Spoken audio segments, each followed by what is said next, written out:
And we say good morning to you. We're broadcasting live today at Cherokee Barbershop, again in South Roan Street, again the Executive Park South. The barber pole's out, so the Gator Man's in. Richard just got his ears lowered, looking good. He's getting ready to head out of here. He's a happy camper. And so, next gentleman up will be, first name is Lee's in the house, ladies and gentlemen. Get his hair cut. So we're here, ready to go for the next 2 hours talking sports. Got lots to talk about. This is show number 687 today. Of course, they said it wouldn't last, wouldn't go, but we're kind of defying the odds. So here we is. Yes, sir, Mr. Richard. Thank you. And so we're here broadcasting live.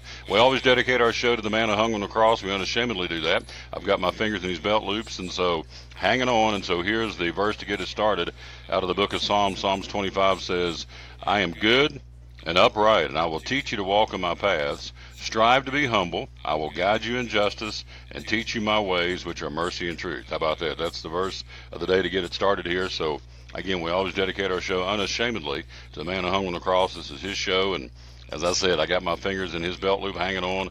I've tried everything else and tried other things, and the only thing that works for me now is the King of Kings and Lord of Lords. So there you have it. We've got lots to talk about. Basketball, front and center. New polls are out this week. Got a big night tonight in top 25 basketball, including the Volunteers trying to bounce back after an embarrassing loss at Alabama on Saturday, trying to bounce back against Frank Martin and the South Carolina Gamecocks tonight in Knoxville. We'll talk about that. The Buccaneers got their victory string snapped. I think it's going to be a good thing. So did Gator. I think in the long run, it doesn't matter. I mean, you got beat, okay. You're still in first place. You still got the tournament coming up. You still get into the March Madness. So, yep, sounded good, looked good for all intents and purposes. It was good things to talk about, but streak is just that. A winning streak has been snapped. We'll talk about that. High school basketball, cranking up, tournament time. Woo! It's front and center, pedal to the metal. Started last night. We'll tell you all about that coming up as well. So, again, we're here at Cherokee Barbershop. The backdrop, you can see the TV, the guitar behind me. Sometimes guys come in. This is such a cool place. Sometimes some of his folks will come in here that play the guitar, and while they're waiting to have their hair cut, they come in, take the guitar down off the wall, and commence to picking. So, good stuff. And we always enjoy coming here to Cherokee Barbershop. He's been with me since day one. Every show of 687, the Gator Man's been with me, and I can't thank him enough for that. He's a fine, fine feller, and so we appreciate that. Our guest today will be checking in with our buddy Mike Hedrick, top of the hour, the NASCAR fans reporter. He joins us live again from Northern Virginia. We got lots to talk about in the NASCAR scene because we're coming up on Sunday, as you know, the 60th annual installment of the Great American Race, the Daytona 500. Kurt Busch defending his crown from a year ago.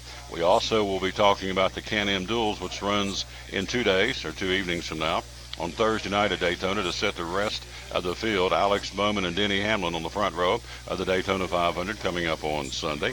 We'll also scheduled to talk to Doug Fritz. He's in a meeting, but he said, I think I can talk and get him on the phone and talk about the high school basketball tournament. He's got a great article today in the paper about who he thinks can get on down to not Murfreesboro for the state tournament. And so those folks, along with Milligan men's head basketball coach Bill Robinson, will stop by here in just a few minutes, talk a little hoops as well from the Milligan College Buffaloes. Love promoting the Buffs. And so they're on a tear. They won 5 in a row. One of the young men is named the player of the week in the conference for the second consecutive week.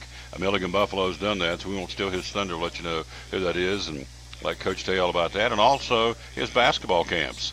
I got to give a testimony before he gets here, and I'll do it again when he's here. It is a neat place to take a child for a week for basketball camp. It is very, very good. It'll be, 1, 2, 3, 4 different campsites and times this year, and I'll let him tell you all about that. Over 380 kids in the camps last summer. It continues to grow with good reason. He does an excellent job. So anyway, we're here live at Cherokee Barbershop. He does an excellent job. He's the Gator Man. Again, Executive Park South, where we are, located in South Roan Street, right down from Tipton Haynes Working Farm. The barber pole's out, the Gator Man's in, and he's here Tuesday through Saturday most time. He is also a football official, so sometimes he's gone on Friday afternoons to go to the game, have to leave early depending on where the game is, but he, for all intents and purposes, is here most of the time, Tuesday through Saturday. And again, he's also a proud member of the National Football Foundation. And if he gets slowed down long enough, we'll let him talk about that coming up here in a few minutes. So we're here, ready to go. We'll take a quick break. We'll be right back. We are live, as we said. We're here again at Cherokee Barbershop on South Roan Street in Johnson City. We'll take a quick break, come right back, and we'll jump in. And our first segment will be, we're going to do our first segment on Major League Baseball. Pitchers and catchers for most teams report tomorrow and Thursday. We'll talk about that coming up next here on the Tom Taylor Sports Show. At FCA, we're touching millions one heart at a time. Since 1954, the Fellowship of Christian Athletes has been putting the heart and soul in sports by challenging athletes and coaches to impact the world for Jesus Christ. As the largest sports ministry in the world, FCA now reaches over 2 million people annually on the professional, college, high school, junior high, and youth levels. Through this shared passion for athletics and faith, lives are changed, one heart at a time. Learn more at fca.org. Champion Chevrolet on the Motor Mile in Johnson City is starting off 2018 with monster savings on over 350 new Chevrolets to choose from. Take advantage of these awesome savings for a limited time only. Silverado Crew and Double Cabs, $10,000 off MSRP. 17 Spark, $11,995. 18 Equinox, $19,995. 17 Traverse, $28,995. 17 Corvette, 20% off MSRP. Shop us online 24/7 and don't forget our Saturday parts and service hours. Champion Chevrolet on the Motor Mile in Johnson City, where we leave you asking, how do they do that? The savings continue the month of February at Max Medicine in Kingsport. All natural factors 20% off. Folic acid, CoQ10, apple cider vinegar capsules, B12. They're all on sale. Anything natural factors, all 20% off the month of February at Max Medicine Mart. No coupons, no limits. It's a flat 20% off anytime you buy natural factors in February at Max Medicine Mart. Max Medicine Mart, Center Street, Kingsport. Natural factors 20% off in February. Make tracks to Max Medicine Mart. From the driveways where your kids play basketball and ride their bicycles, to the parking lots at your local church or grocery store, Bracken Paving is an important part of many neighborhoods in our area. No matter how large or how small the job, Bracken strives for excellence in every service they provide. It's a foundation for a strong community. Discover the difference at Bracken Paving and Asphalt Maintenance. Give us a call or visit us online at brackenpaving.com. Your life is always changing. You never know what shape it will take, or how your financial needs might change. But if we talk about your investments and how they can provide for you and your family, the future becomes clear. At Wells Fargo Advisors, we believe conversation leads to financial clarity. Let's start a conversation today.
I'm on the Tom Taylor Sports Show again. We're live at Cherokee Barbershop in South Johnson City. Hello to Shannon Morlock. What a difference a year makes for Dobbins in basketball.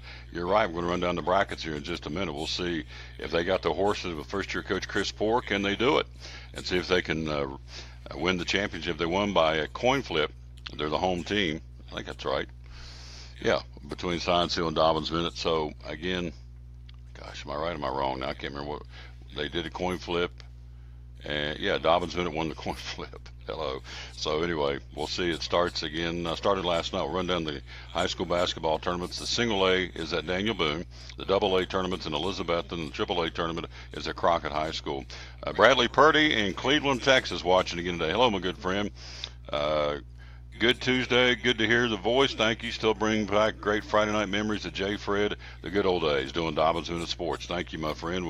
It's funny, I had dinner last night with two dear friends, David and Joanne Rotenberry, and we were reminiscing about Rick Spivey and myself doing Dobbins Bennett games for all those years. And yeah, that was some good times, and for sure. So anyway, hello to Bradley Purdy in Cleveland, Texas, watching today, and our buddy Shannon Morlock in Kingsport. So, question is, who do you think is going to win? The Double A tournament starts again this week. You've got, of course, Unicoi County is the front runner on the boys' side, and Sullivan Central's Lady Cougars, the front runner going into the tournament, is the number one seed on the girls' side. Triple A basketball, you've got Daniel Boone's Lady Trailblazers up this week, and the state polls will tell you about that. They're ranked even higher now in the state of Tennessee. They're the front runner along with Science Hill, going to be right there nipping their heels on the girls' side. On the boys' side, obviously it's the DB Science Hill, I would think. I've not seen these guys play this year, but everything I've read and heard through the Johnson City Press and the Kingsport Times News, it would appear to be a Dobbins-Bennett Science Hill year again. Maybe throw Boone in as a dark horse, I guess. I've not followed the AAA all that much. Well, I haven't followed all from the standpoint of going to watch him play. So just what I've read and what I've heard, it would appear to be a Dobbins-Bennett Science Hill. And so as I say that, then you got to turn right around and go, well, then you know there's going to be an upset, and there probably will be because it's the second season. And all you got to do is get hot now. I remember Charlie Morgan used to say this all the time in the late Buck Van Huss. It's not where you start, Tom. It's where you finish. It's not where you start, it's where you finish, Tom. Love that guy, Walter Buck Van Huss. Man, oh man, the legendary coach at Dobbins-Bennett. It's not where you start, it's where you finish.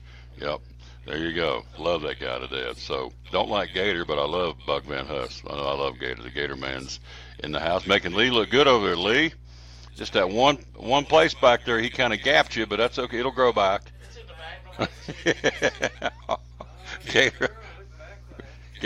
Gator says it's in the back. He can't see it, so there you go.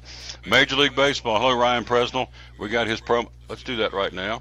I want to play that right now because we're excited. We are jacked up, and then we'll get into baseball. Pitchers and catchers report tomorrow and Thursday for Major League Baseball. That's a good sign, but here is our preview of Elizabethton baseball with myself and a guy named Ryan Presnell. I'm with head baseball coach Ryan Presnell, Elizabethton Cyclones. And, Coach, we're very excited, my friend. We're getting ready to double the coverage of Cyclone baseball this year. I'm very excited. Yeah, I'm excited, too. I think it's a big step for our program. We really believe that getting out there what our kids do and letting the community know what we're doing and what we're up to is very important. The weather can be bad in the spring, and it doesn't matter to us if the weather's bad. We're going to play. We've played in snow. We don't really care about that. But watching baseball in the snow is pretty tough. So I think it's a really good opportunity for our fans to keep up with us. And really, we've got a lot of fans that live in different states. And I think you saw that from the coverage last year. People in all different parts of the country and in the world watching and listening to Cyclone baseball. So we're excited about the opportunity. Absolutely. And, of course, it all starts March the 13th against Sullivan Central. We got some great games lined up. And, hey, this year we're taking out on the road doing some games. Most of the games at Twin Stadium, but we are going to be on the road this year, some big conference games too. Absolutely. You look early on, us at East, we battled last year with East, and a lot of the same players back on both sides of the field this year. So we're going to be battling with the East early on, and game at Happy Valley, obviously big in-county rivalry. That's also a conference tilt for us, and then going on the road down to Smoky Stadium. We're going to be playing Pigeon Forge in Jefferson County. Jefferson County goes to the state tournament last year in 3A. We actually beat them last year, which was big for us. And just trying to expand what we're doing here with the program, and this is a big part of it, and we appreciate you coming on board. Oh, absolutely. Love it, love it, love it. And, of course, it takes sponsorship to make it go, to drive the bus, if you will. And so you've lined up some great sponsors. Tell us some of the folks that are going to be helping out with the broadcast this year. We're going to be headlined by Chick-fil-A. So they're going to be our headline sponsor for the season. Game night sponsors actually got Carter County Bank and Appalachian Community Federal Credit Union. Physical therapy services from here in town. Tri-Cities Health is a great little outfit over on the edge of town between Elizabethton and Johnson City. Just super folks. Blackburn Children's in Stegall over in Johnson City, and we've even got Elizabethton High School Fellowship of Christian Athletes is coming on board. We're really happy to partner with them. They do a lot of great things here in the community and in the school. It all starts March 13th. Again, it's going to be the Sullivan Central Cougars, our first one. First pitch at 7 o'clock on March 13th. It'll be here before you know it. Coach, what's the phrase that pays? What are we supposed to say? Cyclone? Cyclone pride. Something to live by, Tom. Cyclone pride. Something to live by. We'll see you March 13th. Again, looking forward to bringing Cyclone baseball right here on the Tom Taylor Sports Show Facebook page.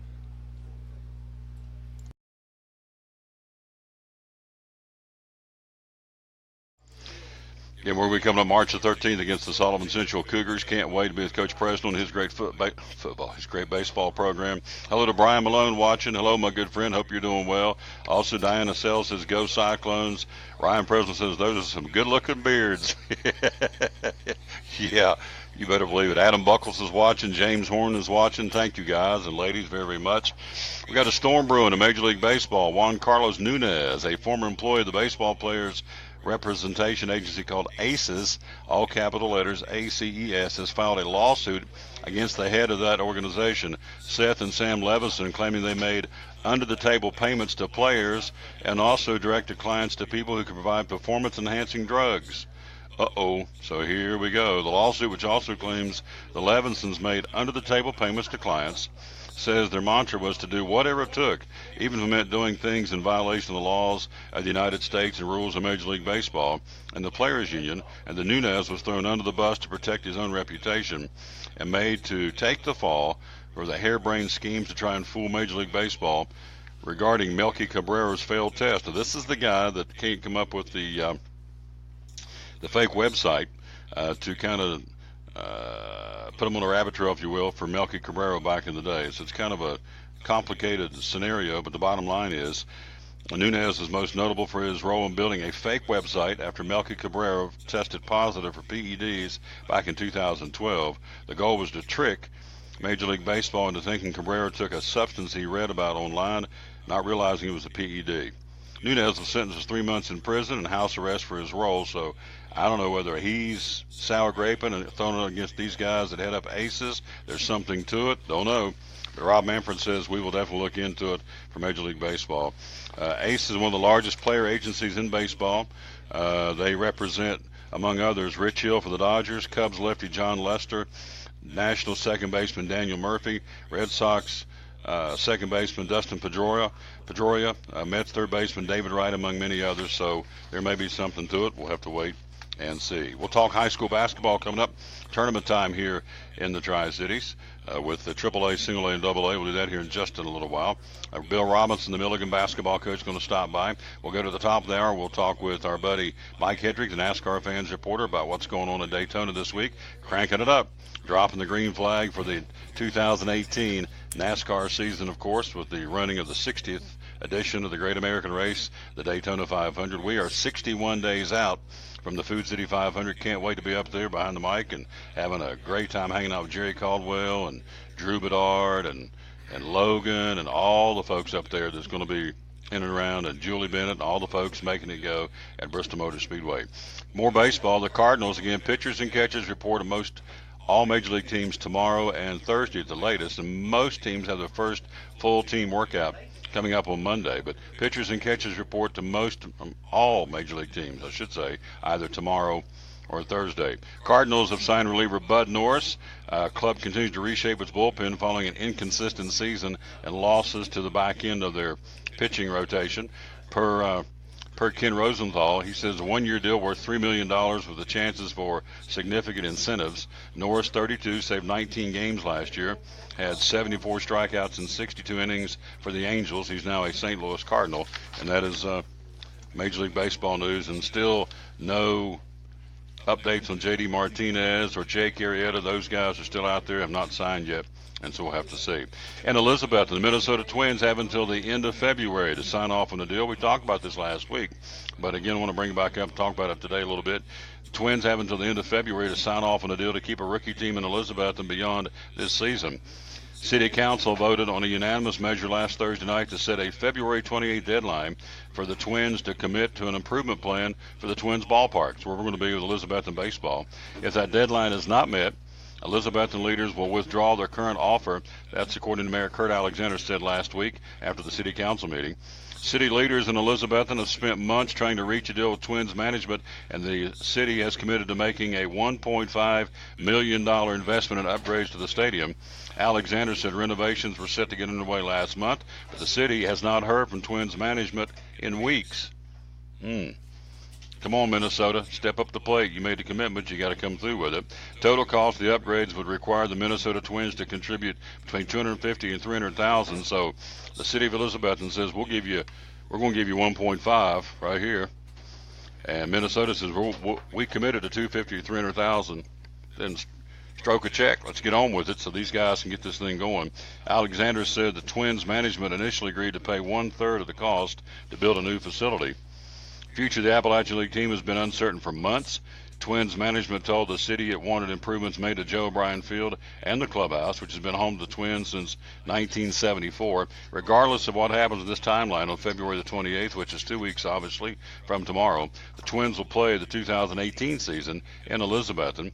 City Council approved a 1-year extension to the current management agreement for the team, so they will be there for sure this year, but after this year, it is very much up in the air, and that's a sad thing. If Minnesota said they're going to do it, we're going to try and get Mike Maines on tomorrow or Friday. Friday will be at Food City in Boones Creek. Try and get him on and get his side of the story from the Twins organization, or the Elizabethton Twins organization. But again, if Elizabethton said we'll do $1.5 million, okay, they're obviously taking the bulk of this expenditure.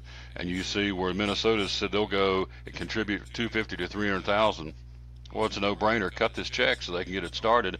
Elizabethton said we're going to take this money. And obviously, if you watch how city government is run, that money at 1.5 could be used in a lot of different other places, I'm sure, but they have agreed to make that commitment, they being Elizabethton, to keep baseball in Elizabethton. So they've said we'll plunk down 1.5, and they set for the upgrades.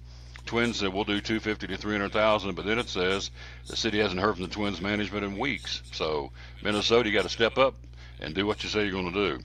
My father told me that. He told me that once. He told us 1,000 times. God rest his soul, he's in glory. He would say, do what you say you're going to do. And that's what Minnesota needs to do here, apparently. Hello, Steve McCauley watching the show. We're live at Cherokee Barbershop. In behind us on the wall is the guitar. The Gator Man, or not the Gator Man, but sometimes his clients will come in and take the guitar off the wall and commence to play. And right over my shoulder are DVDs that he lets folks borrow and watch. They're all Christian-based, so this is a neat place. Up here on the wall is a lot of East Tennessee State of Milligan memorabilia. Where are we located? We're located again in Executive Park South, right down from Tipton Haynes Working Farm on South Roan Street here in Johnson City is where we are. And so he has been with me since day one. This is show number 687, and he's been with me since day one. So we want to, Bradley Purdy, what was Cyclones' record in baseball last year? That's a great question. I'd have to go back and look. I've slept since then. I know we got to Pigeon Forge in the sectional and got beat by Pigeon Forge, and Coach Presley went right back and put them on the schedule this year. He said, we want to go back and play the team that beat us so we can get familiar with them in case we have to see them again. That's smart. So maybe Coach Presley, I don't know. I should know, and I'm embarrassed I don't. You know what their record was last year in baseball? I have no clue. I just drew a complete blank. But anyway, maybe Coach Presnell, I'll text him and see if he can tell me. No matter where you start, it's where you finish. That's what Coach Van Huss said. Tom, it's not where you start, it's where you finish. So that's what we're talking about come or not state, but district basketball tournament time. What you did back in November and December, good or bad, matters not now. And the Bucks saw that last night, getting beat at UNC Greensboro. What matters now is where you're going to be when you finish. And I know Coach Robinson will tell us that, and he gets here in a few minutes as well. We're live again at Cherokee Barbershop. Again, before we go to the break, let's bring you up to speed on the National Hockey League from last night. 3 played and 3 obviously won. Toronto skates past Tampa Bay. The best team has a great match last night. Toronto now 34-19. The Maple Leafs skating past Tampa Bay, who has the best record in the National Hockey League for now. Beat them 4-3 in Toronto. Arizona, a 6-1 win on the ice against the Blackhawks of Chicago in Arizona. And Edmonton and Florida. Florida gets them 7-5 in Edmonton last night. And now Florida 24-23 on the season. Predators tonight, big match, or big game in Nashville. Again, the Preds at 33-12. Varsity was 20-12. There you go, Bradley Purdy in Cleveland, Texas. Varsity was 20-12. JV was 16-4. So you go 36-16 last year. The two teams. So, man, I can't wait. Cannot wait to get out there and call baseball with Brian Presnell. This guy's class. I'm telling you. It's one of the beauties of getting to do high school sports. You get around a lot of classy people, and Ryan Presnell's right there at the top. He loves those kids. He's a Christian, and he lets people know that real quick, and I love that about him. So, plus the fact the guy knows baseball. He's got a great staff to help him out, too, and so March 13th against the Central Cougars. Can't wait. And a big shout out to our buddy Tommy Tipton at Chick-fil-A in Elizabethton. We're going to be drinking a lot of milkshakes and eating a lot of nuggets and strips this year, thanks to Tipton, because he's going to be our primary sponsor of Elizabethton Cyclone baseball. Nashville again, 33-12, hosting the St. Louis Blues tonight. 34-21, that's in Nashville. It's going to be a big one. Two 30-plus win teams, the Predators and the St. Louis Blues. Another good one tonight, Washington, the Capitals, skating in Winnipeg, both with 32 wins under the belt. Also, you have tonight Calgary skates at Boston. Calgary at 29-19, Boston at 34-12. New Jersey, 27 wins at Philadelphia, 28 wins tonight. Tampa Bay skates at Buffalo. Los Angeles, the Kings in Carolina. The Kings at 30-20. Carolina at 26-21. Pittsburgh, the defending Stanley Cup champions. The Pens tonight at home at 31-22, hosting Ottawa, a 19-game winner. So you would think on paper Penguins should win that one easily, but you don't play them on paper. Columbus skates in New York tonight against the Islanders, 28-23 for the Blue Jackets. Islanders are 27-24. Anaheim skates at Detroit tonight. Also the Rangers in Minnesota. Chicago, the Blackhawks in Vegas against the expansion Golden Knights, who are 36-15, second best record of the National Hockey League. And Arizona skates at San Jose tonight in the Shark Tank against the Sharks. But again, the big one tonight, Nashville, 33-12, the Predators on the ice, hosting the St. Louis Blues at 34-21. That's a look at the National Hockey League. Right on time. We'll take a break. We'll be right back. And Lord have mercy, he's brought the Milligan Mafia here with us. So we'll take a break. We'll be right back. Holy smokes, we got the big boy in. We'll take a break. We'll come right back. Coach Bill Robinson's here along with Morgan and Daniel Monjay. It's going to be a good segment. Yesterday we had Kelly on. The swim coach of Milligan got named the Coach of the Year in the Appalachian Athletic Conference. So good things happening in the land of the Buffaloes. Love promoting Milligan sports. These guys and ladies are class acts. And so we'll take a quick break. We'll be right back. We're live here again, as we said, on the road. We're on the road again. So we want to say thanks. That Cherokee Barbershop tomorrow will be at Chick-fil-A, the Crossings in North Johnson City. Thursday, Champion Chevrolet. And Friday, Food City Friday, will be at Food City in Boones Creek. Coach Bill Robinson and the Milligan Mafia next year on the Tom Toad Sports Show. Blue Lizard Australian sunscreen originated in Australia, where sunscreen standards are the strictest in the world. Although our products are now manufactured here in the U.S., we continue to adhere to the most stringent Australian standards to offer the best in broad-spectrum sun protection. Blue Lizard, the brand most recommended by pediatricians and dermatologists. Our smart bottle turns blue in the presence of UV rays, reminding you to cover up. You bring the sun, Blue Lizard brings the magic. Champion Chevrolet on the Motor Mile in Johnson City is starting off 2018 with monster savings on over 350 new Chevrolets to choose from. Take advantage of these awesome savings for a limited time only. Silverado Crew and Double Cabs, $10,000 off MSRP. 17 Spark, $11,995. 18 Equinox, $19,995. 17 Traverse, $28,995. 17 Corvette, 20% off MSRP. Shop us online 24/7, and don't forget our Saturday parts and service hours. Champion Chevrolet on the Motor Mile in Johnson City, where we leave you asking, how do they do that? The savings continue in the month of February at Max Medicine Mart in Kingsport. All natural factors 20% off. Folic acid, CoQ10, apple cider vinegar capsules, B12. They're all on sale. Anything natural factors, all 20% off the month of February at Max Medicine Mart. No coupons, no limits. It's a flat 20% off anytime you buy natural factors in February at Max Medicine Mart. Max Medicine Mart, Center Street, Kingsport. Natural factors 20% off in February. Make tracks to Max Medicine Mart. At FCA, we're touching millions one heart at a time. Since 1954, the Fellowship of Christian Athletes has been putting the heart and soul in sports by challenging athletes and coaches to impact the world for Jesus Christ. As the largest sports ministry in the world, FCA now reaches over 2 million people annually on the professional, college, high school, junior high, and youth levels. Through this shared passion for athletics and faith, lives are changed, one heart at a time. Learn more at fca.org.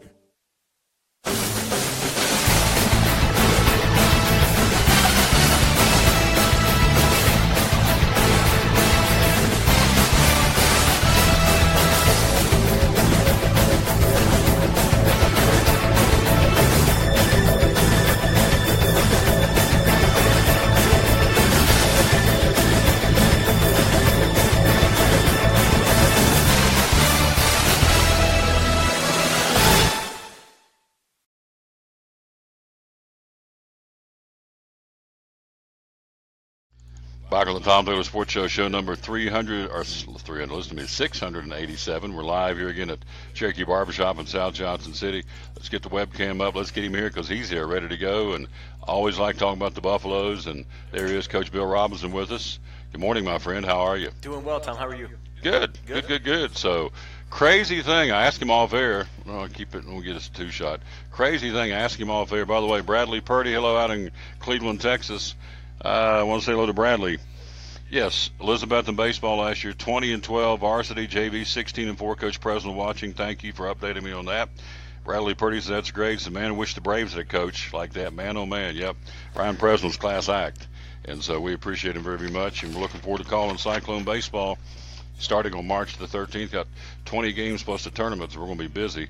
Coach, crazy. You played at Montreat on Saturday. They stopped the game. You finished it last night at Milligan. This has ever happened for you before? It's never happened before, and hopefully never happen again. The gym over there doesn't have air conditioning, and it's right next to a creek and a lake, and it was pouring in the rain.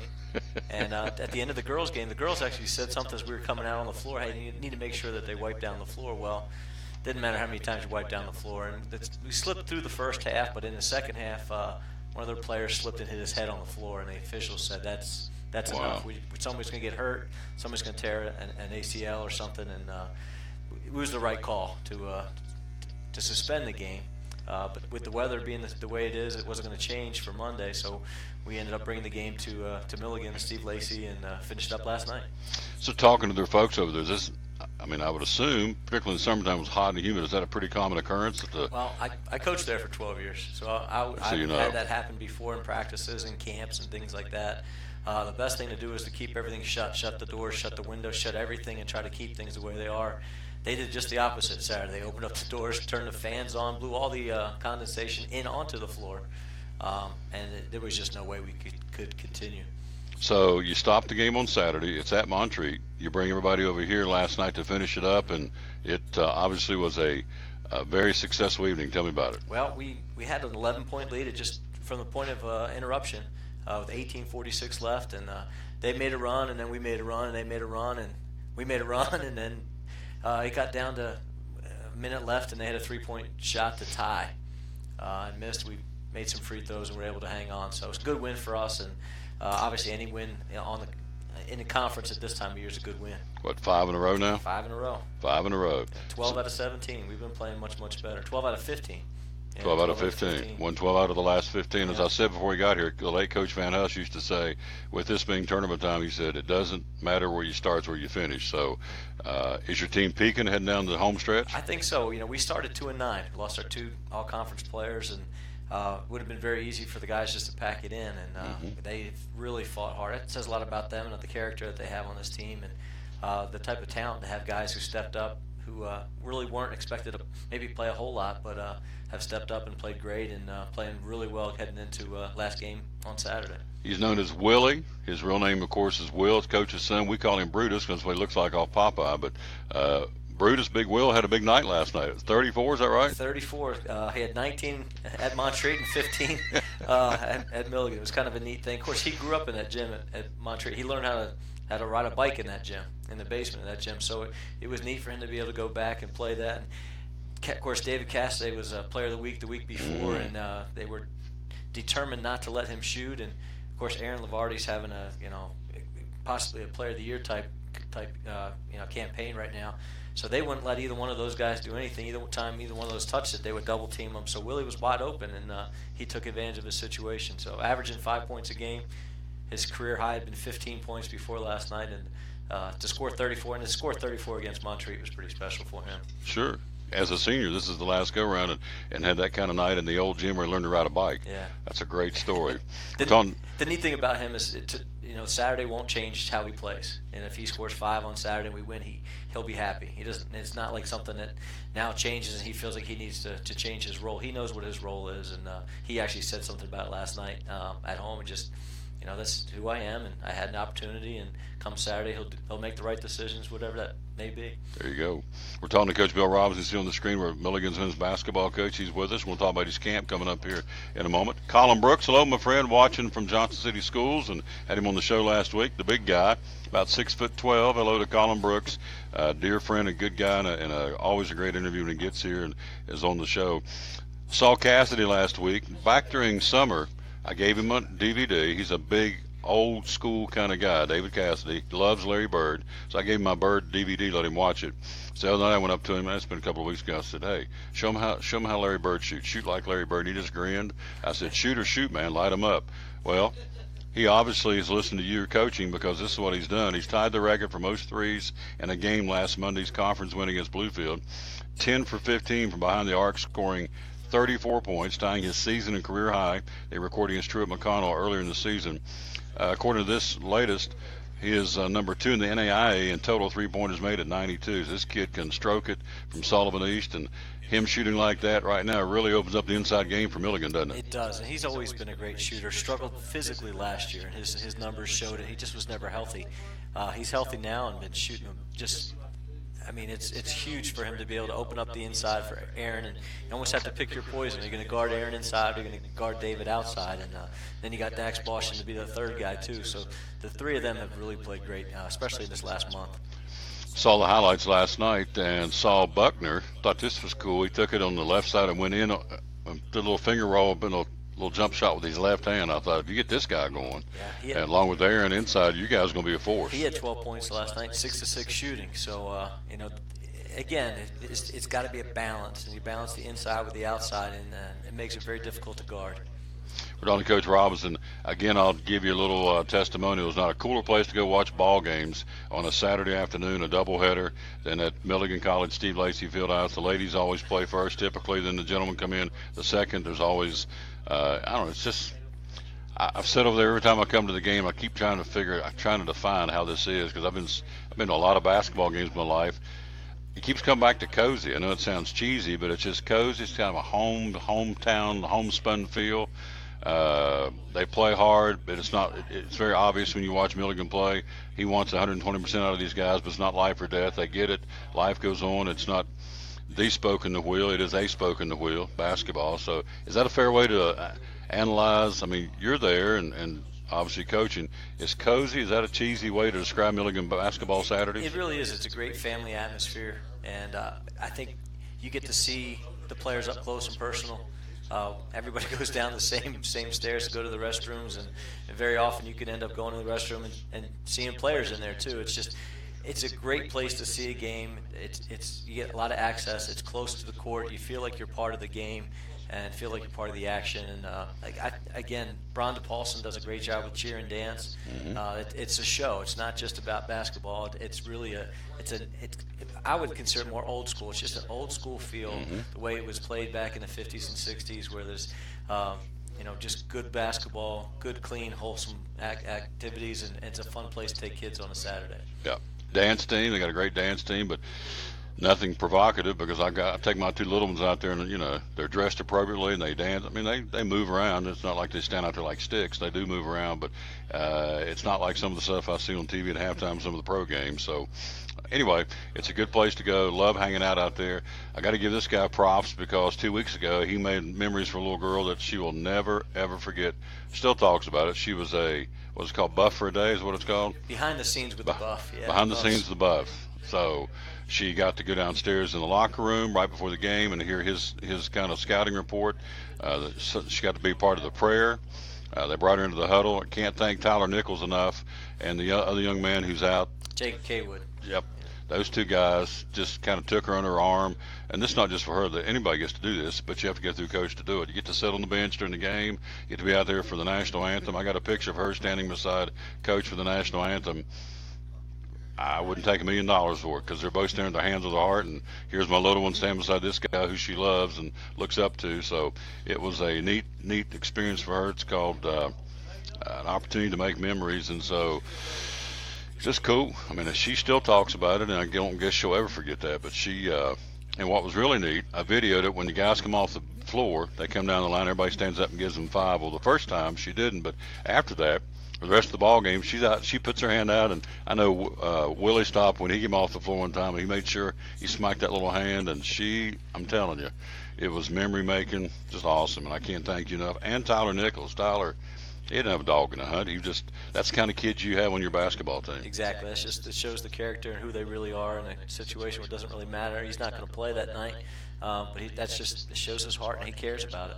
Yep, great experience, my little girl being. Again, it's called Behind the Scenes with the Buffs. Yeah, and so are all of them done for the year? We've got one more this weekend. We've got some camp kids coming in this. So it's the Moussards. Actually, Dad is an adjunct professor at Milligan. He's got kids that come to camp, and it's neat to see those kids grow up. You can have kids like Jackson Osley, who's in our JV program right now. He came to camp for, I think, 9 years before he actually joined the team now this year. So to see kids grow up and go through different phases is one of the most rewarding parts of our job. Oh, yeah. Well, it's like the other night, one of her little buddies came to dance, and she said, and my little one, she said, "Where's the bathroom?" Come on, I know where it is, because she knows every inch of this place because she's there for camp. And so, again, he doesn't know this, but we'll go ahead and tell him that after the game the other day, my little one, she had 20, and she plays pretty good. She's a pretty good little girl. She's not there yet, but she plays hard. She got 20 points. So the coach asked her after the game, said, "Well, how are you doing so good?" She said, "Coach Robinson and Tyler at Milligan Camp." That's what she said. That's what she gives the success to. So you got a testimonial from an 8-year-old that she thinks this guy hung the moon, I'm telling you. And so, and his daughter, and yeah. We'll get her signed up soon. So anyway, it's just a neat experience. Got a game Saturday, right? Saturday, St. Andrews. The way the standings are right now, if we win, we get second. Which, if you had told me that 2 months ago, I would have called you a liar, because it's just amazing to see how we've kind of just shot right up the standings when we win Saturday. But it's senior night, and got 3 guys who all played locally here, all played against each other, all hated each other in high school, who are now actually all 3 of them are roommates, and they're going to graduate together and have senior night with David Cassidy, Willie, and Josh Lamb, who went to Chucky Doak. So really special. We'll have a special ceremony before the game. I talk about my guys and tell stories about them, and I've always done that, and this is 24 years as a head coach, never dreaming that I'd have to talk about my son on senior day. I'm not sure exactly how I'm going to do that yet. Or can you do it? And I think what I'll do is I'll write it out as much as I can, and if I can't, I'll ask somebody else to speak about them. But I really want to. I think it'd be more special if I talked about him than if somebody else read a statement from me about him. But Porky Spencer's a good friend of mine. Porky played for Roy Williams in high school, and still has a great relationship with Coach Williams. And it's how I got into Carolina camp, how this whole thing with Carolina got started. But saw him the other night, Saturday. He came out to the Montreat game over there and came out to eat with us. And I said, how do I talk about Willie on senior night? And in true Porky fashion, he's very few words. He says, "You have any funny stories?" I said, "Yeah." He says, "Do that." Yeah. So that's the plan, and we'll just keep it light and funny. And I got a story from the Troy University game this year that I think will make people laugh, and hopefully I can get through it and just go win a ball game. Wow, that will be special. You're talking about making memories. Yeah, exactly. There you go. Talking about your son on his last game as a senior, and the next year, I guess you get to do the same thing when that young lady will go out there on the final day. I won't have to talk about her. I just get to stand out there and act like Dad. No, I'll probably wear polo and then change after for our game afterwards. But that's a little bit too much to think about right now. There you go. That's the way. Let that one be way down the road. Yeah, exactly. Don't worry about that. Daddy's girls will graduate next year. So we were at Freddie's, I guess about a month ago. You were telling me then it's like they take the top 8 with the tournament time. We're right on the bubble. So now you have come up to the rankings. So you're a solid 2nd or 3rd right now, right? We can't do any worse than 4th. And it's really incredible to see how it's all happened. And there's a bunch of teams real close in the middle. The ironic thing is they all play each other tomorrow, and they'll start knocking each other off. And but again, we take care of our business. We don't have to worry about anybody else. The tournament, of course, will be local, where you can go watch the Buffaloes. Of course, you can go watch them Saturday. Is this the final home game? Final home game. Final home game, man. Where's the season gone? So tournament starts when at Meadowview? Banquet's next Wednesday night. Tournament starts Thursday. Wow. Next Thursday, a week at Meadowview Conference Resort Center in Kingsport. They converted the Grand Ballroom into a basketball arena. When they first said I was going to do that, I thought, nah. But I went over. It's pretty cool place, isn't it? It works, and it's neat for the teams that come in from out of town. They stay there in the hotel. I think our guys miss out a little bit because they're in class and everybody else hanging out in the hotel. But at Milligan, that's probably a good thing. They need to make sure they don't get too far behind. But to have a setup like that and have it be close and have the girls and the guys tournaments together, I think is very unique, very special. We went away from having a combined tournament a few years back and just went to higher seeds. It wasn't nearly the feel. You didn't feel like a tournament. You're just going to some place and playing another game. And I like having a true tournament feel. Coming up a little bit later on, we'll be talking NASCAR, top of the hour. We'll talk to our buddy again out of Virginia, the NASCAR fans reporter Mike Hedrick. A lot's going on, obviously, in Daytona. As we get ready for the running of the Can-Am duels on Thursday night to set the rest of the field. Alex Bowman, who replaced Dale Jr. Bowman sitting on the pole for the Daytona 500 along with Denny Hamlin, and we'll get the rest of the field set Thursday night, so we'll talk all about that. Then later in the show, Doug Fritz joins us by phone. Fritz, he's going to talk about high school basketball tournament time. It started last night. We'll run down everything. The rankings are out again this week. It's interesting. This is the 6th or 7th week. I don't guess there's been any all season. There's not been a single boys basketball team in Northeast Tennessee in the top 10 in the rankings all season long, which to me is a very rare occurrence. You're out on the recruiting trail. Is this a down year for basketball, or is this the folks in Nashville missing out? There's better teams and they're giving us credit up there. Is it kind of a down year for boys basketball? I think it's a down year a little bit, but there's some really good talent coming up in the rankings. There's a few really nice. We actually offered Trevor Hensley the other day at Unicoi, and there's some still some good players in the area. So I think it's just a matter of having that one really special team. It just seems like there's a little bit more parity this year than it has been in the past. I don't know what his intentions are. I know Trevor, and I know his mama and his daddy, but he would be a good fit at Milligan basketball. I know this kid is a great kid off the floor, great young man, and so he would fit into the Milligan way of things if he so chooses. But you do look for a special kid, not just any kid you go out looking for, do you? We need to find Milligan kids, and obviously we want kids that want to be at a Christian college first, that can academically make it. It's tough at Milligan, and it's going to be a balance and act between the academics and the athletics. Then you have to find some kids that can help you win basketball games, and we're not going to sacrifice the first two to get somebody that win games. We want to win games, but we want to do it with the right type of kids. So, last question: what has been for you? What's turned this thing around? I mean, you at one point you were at number 8. Now you see it can be no worse than 4th. So, what has been the defense? Team play, they've grown up because they were young, took some hard knocks early. What's been the turnaround? I think the two biggest things have been the emergence of Aaron Lavardi and David Cassidy's ability to make shots. Those are the two big things. We've been able to kind of hide our defense, changing defenses, working a lot of different things. And we're not a great defensive team by any means, but we can do multiple things. It's like fishing. You're not going to catch anything with a spinner. Maybe you need to put some live bait on, maybe change spots, maybe change techniques. My dad taught me all different ways to fish. Even if it's the same type of fish you're fishing for, there's many different ways to be able to go about and getting that. And that's kind of what we've been able to do, and we've developed that defense just to be able to get enough stops to be able to keep it close and then make shots along the way. Aaron Lavardi had the quietest 19 points, 15 rebound game I've ever seen last night. Of course, having 2 days, you kind of forget what happened the other day. But we looked at the stat sheet, Morgan and I joked about this morning. It's just no way that he had 19 and 15, but that's the way he's played.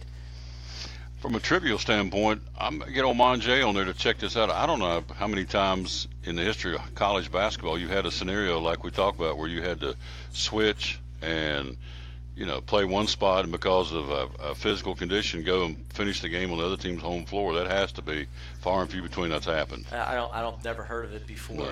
and it actually allowed us to get someone like Willie, hasn't been able to play probably more than 20, 22 minutes because of his physical condition. He played 30 minutes because he played 15 on Saturday and 15 on Monday. So it actually allowed him to play more minutes based on the situation. We got our basketball segment coming up, top 25 from last night. Also tonight, Tennessee's on the floor against Frank Martin and the South Carolina Gamecocks. We got a story about Coach Martin as well. All that coming up. Also the NBA, and also we'll take a look at high school basketball in our basketball segment coming up in a few minutes. Coach, before I let you go, I want to again toot the horn. If you're thinking, and I know folks say, gosh, it's summertime. I promise you it'll be here. We're almost under 300 days to Christmas now, so the time just keeps marching on. But basketball camps are coming up this summer, and I know some parents are already starting to plan for the summertime. I got to give you a testimonial. You want to go to this guy's camp, I tell you. And this man over here, Morgan's part of it, and the players are part of it. It's a cool place. Mine went twice. This past year. We're going to come back over and broadcast our show some from the camp. But if you're looking for a camp, if you remember last year, he did devotions, and we recorded the devotions, put them out on my Facebook page. This guy gives a challenge every day to the kids. They swim. They have a lot of fun. I'm not going to steal his thunder, but I'm telling you, as a parent, in this case a grandparent, it is a great place to put a child for a week because they learn the game, they have fun, they build relationships. That's the thing for my little ones. They love these guys that, that one of them got married. They know who's marrying, who's dating who. I mean, it's like a big family, so it's really neat. So we got 4 dates coming up in camp, is that correct? We do. We start at same basic schedule we had last year. Dates are a little bit different, but we start May 8th at Gray Elementary School. We do a week there. We don't have swimming on the off-campus sites. We only have swimming on campus at Milligan. But do a week at Gray. Then the following week, June 4th through the 8th, is at Milligan. And then we have another week in July 9th through the 13th. And then finish up at Colonial Heights Christian Church in July 16th through the 20th. So 4 great weeks. Looking forward to it. And I've actually got 2 weeks at Carolina camp in between there. Doing a camp up in New Hampshire this year that Camp Spofford that we used to do when the kids were little, and then had to get away from it when the kids got to high school age and had to get back for high school ball. And just got invited to go to China for 2 weeks to do basketball camp in China in August. So it's going to be a pretty special summer, and I'm going to be worn out by the time I'm going to need to go back to work to get a break. But it's going to be a really fun summer basketball. Absolutely. Bradley Purdy in Cleveland, Texas says Milligan is a class act. You're right, Bradley. I appreciate you watching us out in Texas. That's a good place to be, I guess. It's not East Tennessee, but I guess if it's not East Tennessee or West Virginia, Texas would work. So appreciate him very much. He's a Kingsport man living in Texas now and watches the show every day.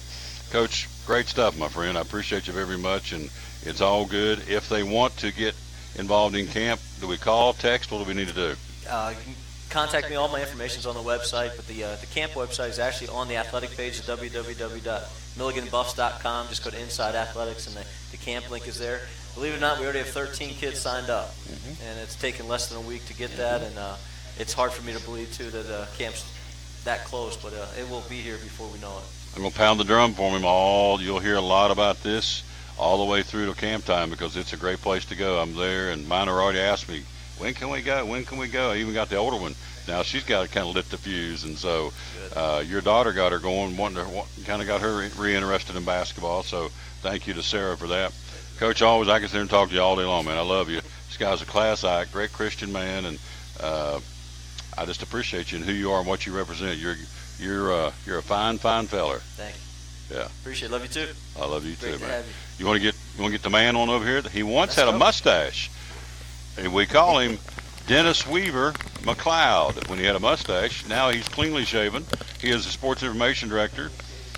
So here we go. Our buddy Daniel Monge in the seat, sports information guy. Yes, so I guess this makes your job even a little bit easier to get up and go to work every day when you got a red-hot basketball team and the Lady Buffs playing well too. Oh, yeah, I thought you were going to say when you have a mustache, your job's a lot easier. I don't know about that one, but yeah, definitely when teams are winning, it's a lot more enjoyable. It's a lot easier to do everything, and it's just everything you can do everything kind of quicker too. Baseball team, I know Garrett Hartley. We know Garrett personally, great kid, the pastor's son. The freshman's had a great start to the baseball team as a freshman pitching, and they're out of the gate. The Milligan softball, they started yet? Getting ready to start? They start today, actually, on the road. They'll be at Lincoln Memorial. But yeah, going back to baseball, Hartley's had a really good start to his freshman season, 2 starts. I think he got the win the first time, should have gotten the win the second time. Pitched really well. I think he struck out 9 in both starts. So coming in as a freshman for that to be your debut, that's obviously a solid effort.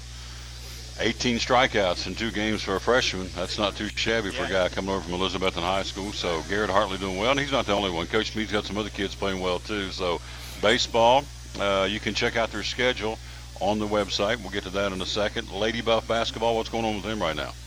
Well, they're kind of in the same boat as the men, playing really well lately. I think the guys have won their last 5. The women have won 4 of their last 5. Have been playing really well at home, and again, kind of similar to the men, they're kind of playing well at the right time. Hopefully they can use kind of that momentum and confidence of playing well lately going into the tournament to do well in the tournament. Also to my buddy Frank Peters. Hello, Frank. And also Tony Briggs and Nikki Palmer. Sit beside Nikki in Sunday school. Hello, Miss Nikki. Hope you guys are having a great Tuesday. We're live here again at Cherokee Barbershop, South Rome Street in Johnson City. So we had Joni on last week, and we had you on as well. So you two kind of take the bull by the horns as far as sports information. And so you got 2 basketballs going right now. You got a softball team going. You got a baseball team going. And I'm sure I'm leaving something out. Yeah, we've got the swim team just had their conference championships. Track has their conference championships coming up this weekend. Tennis was supposed to start this last weekend, was rained out. They'll start next week or this week. Golf will also be starting up pretty soon. Cycling will be back going underway pretty soon too. So it's that time of the year where everything's kind of overlapping. It makes everything busy for us, but just thinking about sometimes during the summer when it's, there's nothing to do and you're kind of bored, I'd rather be busy than bored. So just kind of making that push through this overlap time of the year. You got to be excited. The Milligan Sports Camp's got to be excited because you have a coach named Coach of the Year. We had her on the show yesterday, Kelly Essler, the swim coach of the year in the AAC. I'm sure Coach Fox, the athletic director, is very proud of that. Yeah. And so Kelly Essler, the swim coach of the year in the Appalachian Athletic Conference, quite an honor. Yeah, I was there Saturday, and she was kind of going over with me the schedule of how they do things as far as they do an event, and then they do a podium so that you can get pictures of everybody. And she was going through the order of everything, and I saw the coach of the year and all that stuff was to be announced at the end, obviously. And I kind of wanted to ask her to say, so how do you is there a chance there? But at the same time, I didn't really want to say anything. Didn't want to, obviously she's got a ton on her plate and had a lot on her mind at that point. Didn't want to really bring it up at that point. So I didn't say anything about it, and then found out obviously later that she got it. It was awesome. So how many years you been SID at Milligan? 4 years. How many, well, if you go back and look, how many coaches have been named Coach of the Year in any sport at Milligan College? I'd say each year we get probably anywhere from 2 to 4. Oh, really? I think so. Obviously, across all of our 24 sports, 13 head coaches. 24 head sports and or 24 sports and 13 head coaches. Wow, busy time. That keeps you and Joni and everybody else hopping. Mm-hmm. So for today, you're going to be doing what? You're going to be following the softball team. Yeah, we'll go back after lunch. We'll probably pull up live stats for softball. Kind of be following that as they go. They're playing at Lincoln Memorial, which is I guess relatively close by. But then I'll be working on some swim stuff. I found out all the AAC released all the conference awards for all conference for each event, so we'll be doing stuff for that, promoting that, and then just getting ready for the weekend too with basketball coming up. So athletic director Mark Fox is, I think he's a pretty lucky guy. He's got some great coaches and some great kids in his program, and I'm sure he's proud. I hope he is proud of all these coaches that do. And like Kelly, in only her second season, named the swim coach of the year in the conference. So that's got to make your athletic director a happy camper, I would think. So. Absolutely. So you would hope so. Yes, exactly. So anyway, website. Where do you look for all the Milligan sports? Yeah, it's milliganbuffs.com. Yep, milliganbuffs.com, and they do a great job keeping up with everything going on in sports. And I guess in closing, what's the cool part of this job for you being the SID at Milligan? Just being able to do a little bit of everything. Come out and eat with the guys, right? Just every day being different and being able to come in. Like I said, we'll be watching live stats for softball today, doing some stuff for swimming today. Tomorrow will be totally different. Saturday will be totally different with home games. We'll be out covering, doing stats and everything for the games. Just having something different every day is really cool for me. Yeah. No 2 days are the same, are there? Right. Always something different. Always something different. He's a good guy. And, again, he's a Marshall man, and that makes him even more special. Hello to the folks in West Virginia. You went to school at Marshall for how many years? I was there for 1.5 years for grad school. There you go. Love it. Appreciate him very much, and so give me some taters. The Mustache Man, Daniel Mustache Mange. I like it. You gonna grow back? What if I could? But that was a taped on. It was taped on mustache. Christmas Yeah. gift. So. Oh, was it really? Yeah. Somebody gave it to you as a gag gift to tape it on, and you went in and went for it, taped it on. I thought it was real. Pictures, yep. That's how realistic it looked. I thought it was real. Bill Robinson, he's the best SID ever. You're exactly right.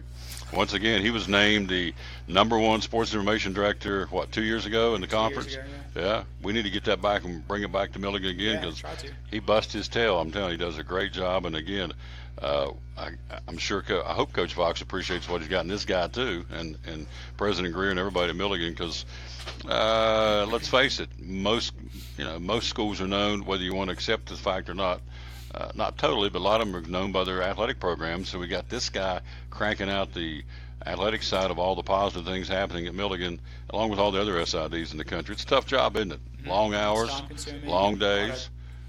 Mental energy that is just kind of mentally exhausting sometimes. Sure, crunching numbers, looking up records, and going back and validating this, validating that. And I would assume some of the older schools across the country, some of the records probably sketchy, so it's tough to go back and find things. So they do a great job. The SID Sports Information Director at Milligan College, ladies and gentlemen, Daniel Mange. Again, milliganbuffs.com. There you go. That's it. Quick break. We'll be right back. We are live here at Cherokee Barbershop, the home of the Gator Man. We'll take a break, come right back. We'll switch from basketball. We still have our basketball segment coming up about, we always lump them together, the NBA, college top 25, and also high school. The tournament's cranking back up big time tonight across both Tennessee and Virginia. Coach, out recruiting tonight? Or are you just going to be is this a kickback night, or are you recruiting? I think it's going to be a kickback night tonight. Good. I'll see my wife in a few days. Yeah. I think it's going to be, at least we'll have dinner at home. There you go. So you're going to reconnect with Mrs. Robinson, who also coaches. She helped coach the Duggar girls, the Duggar middle school girls basketball team. She coached that, so basketball is obviously very prevalent in the family, with Sarah being the here's a real quick stat. I wanted to ask you this. I forgot to do this the other day. Right. When was the last time that you know that a player on any level got Player of the Year and Defensive Player of the Year in the same conference in the same year? That's pretty rare, isn't it? I feel like that's very rare. I've never seen it. No. Sarah Robinson did that last year. Got Player of the Year in the conference and the Defensive Player of the Year in the conference. As a sophomore, too. As a sophomore. So it's incredible. She gets all that talent from her mother, obviously. So he says amen. Quick break. We'll talk NASCAR next. We're live at the home of the Gator Man.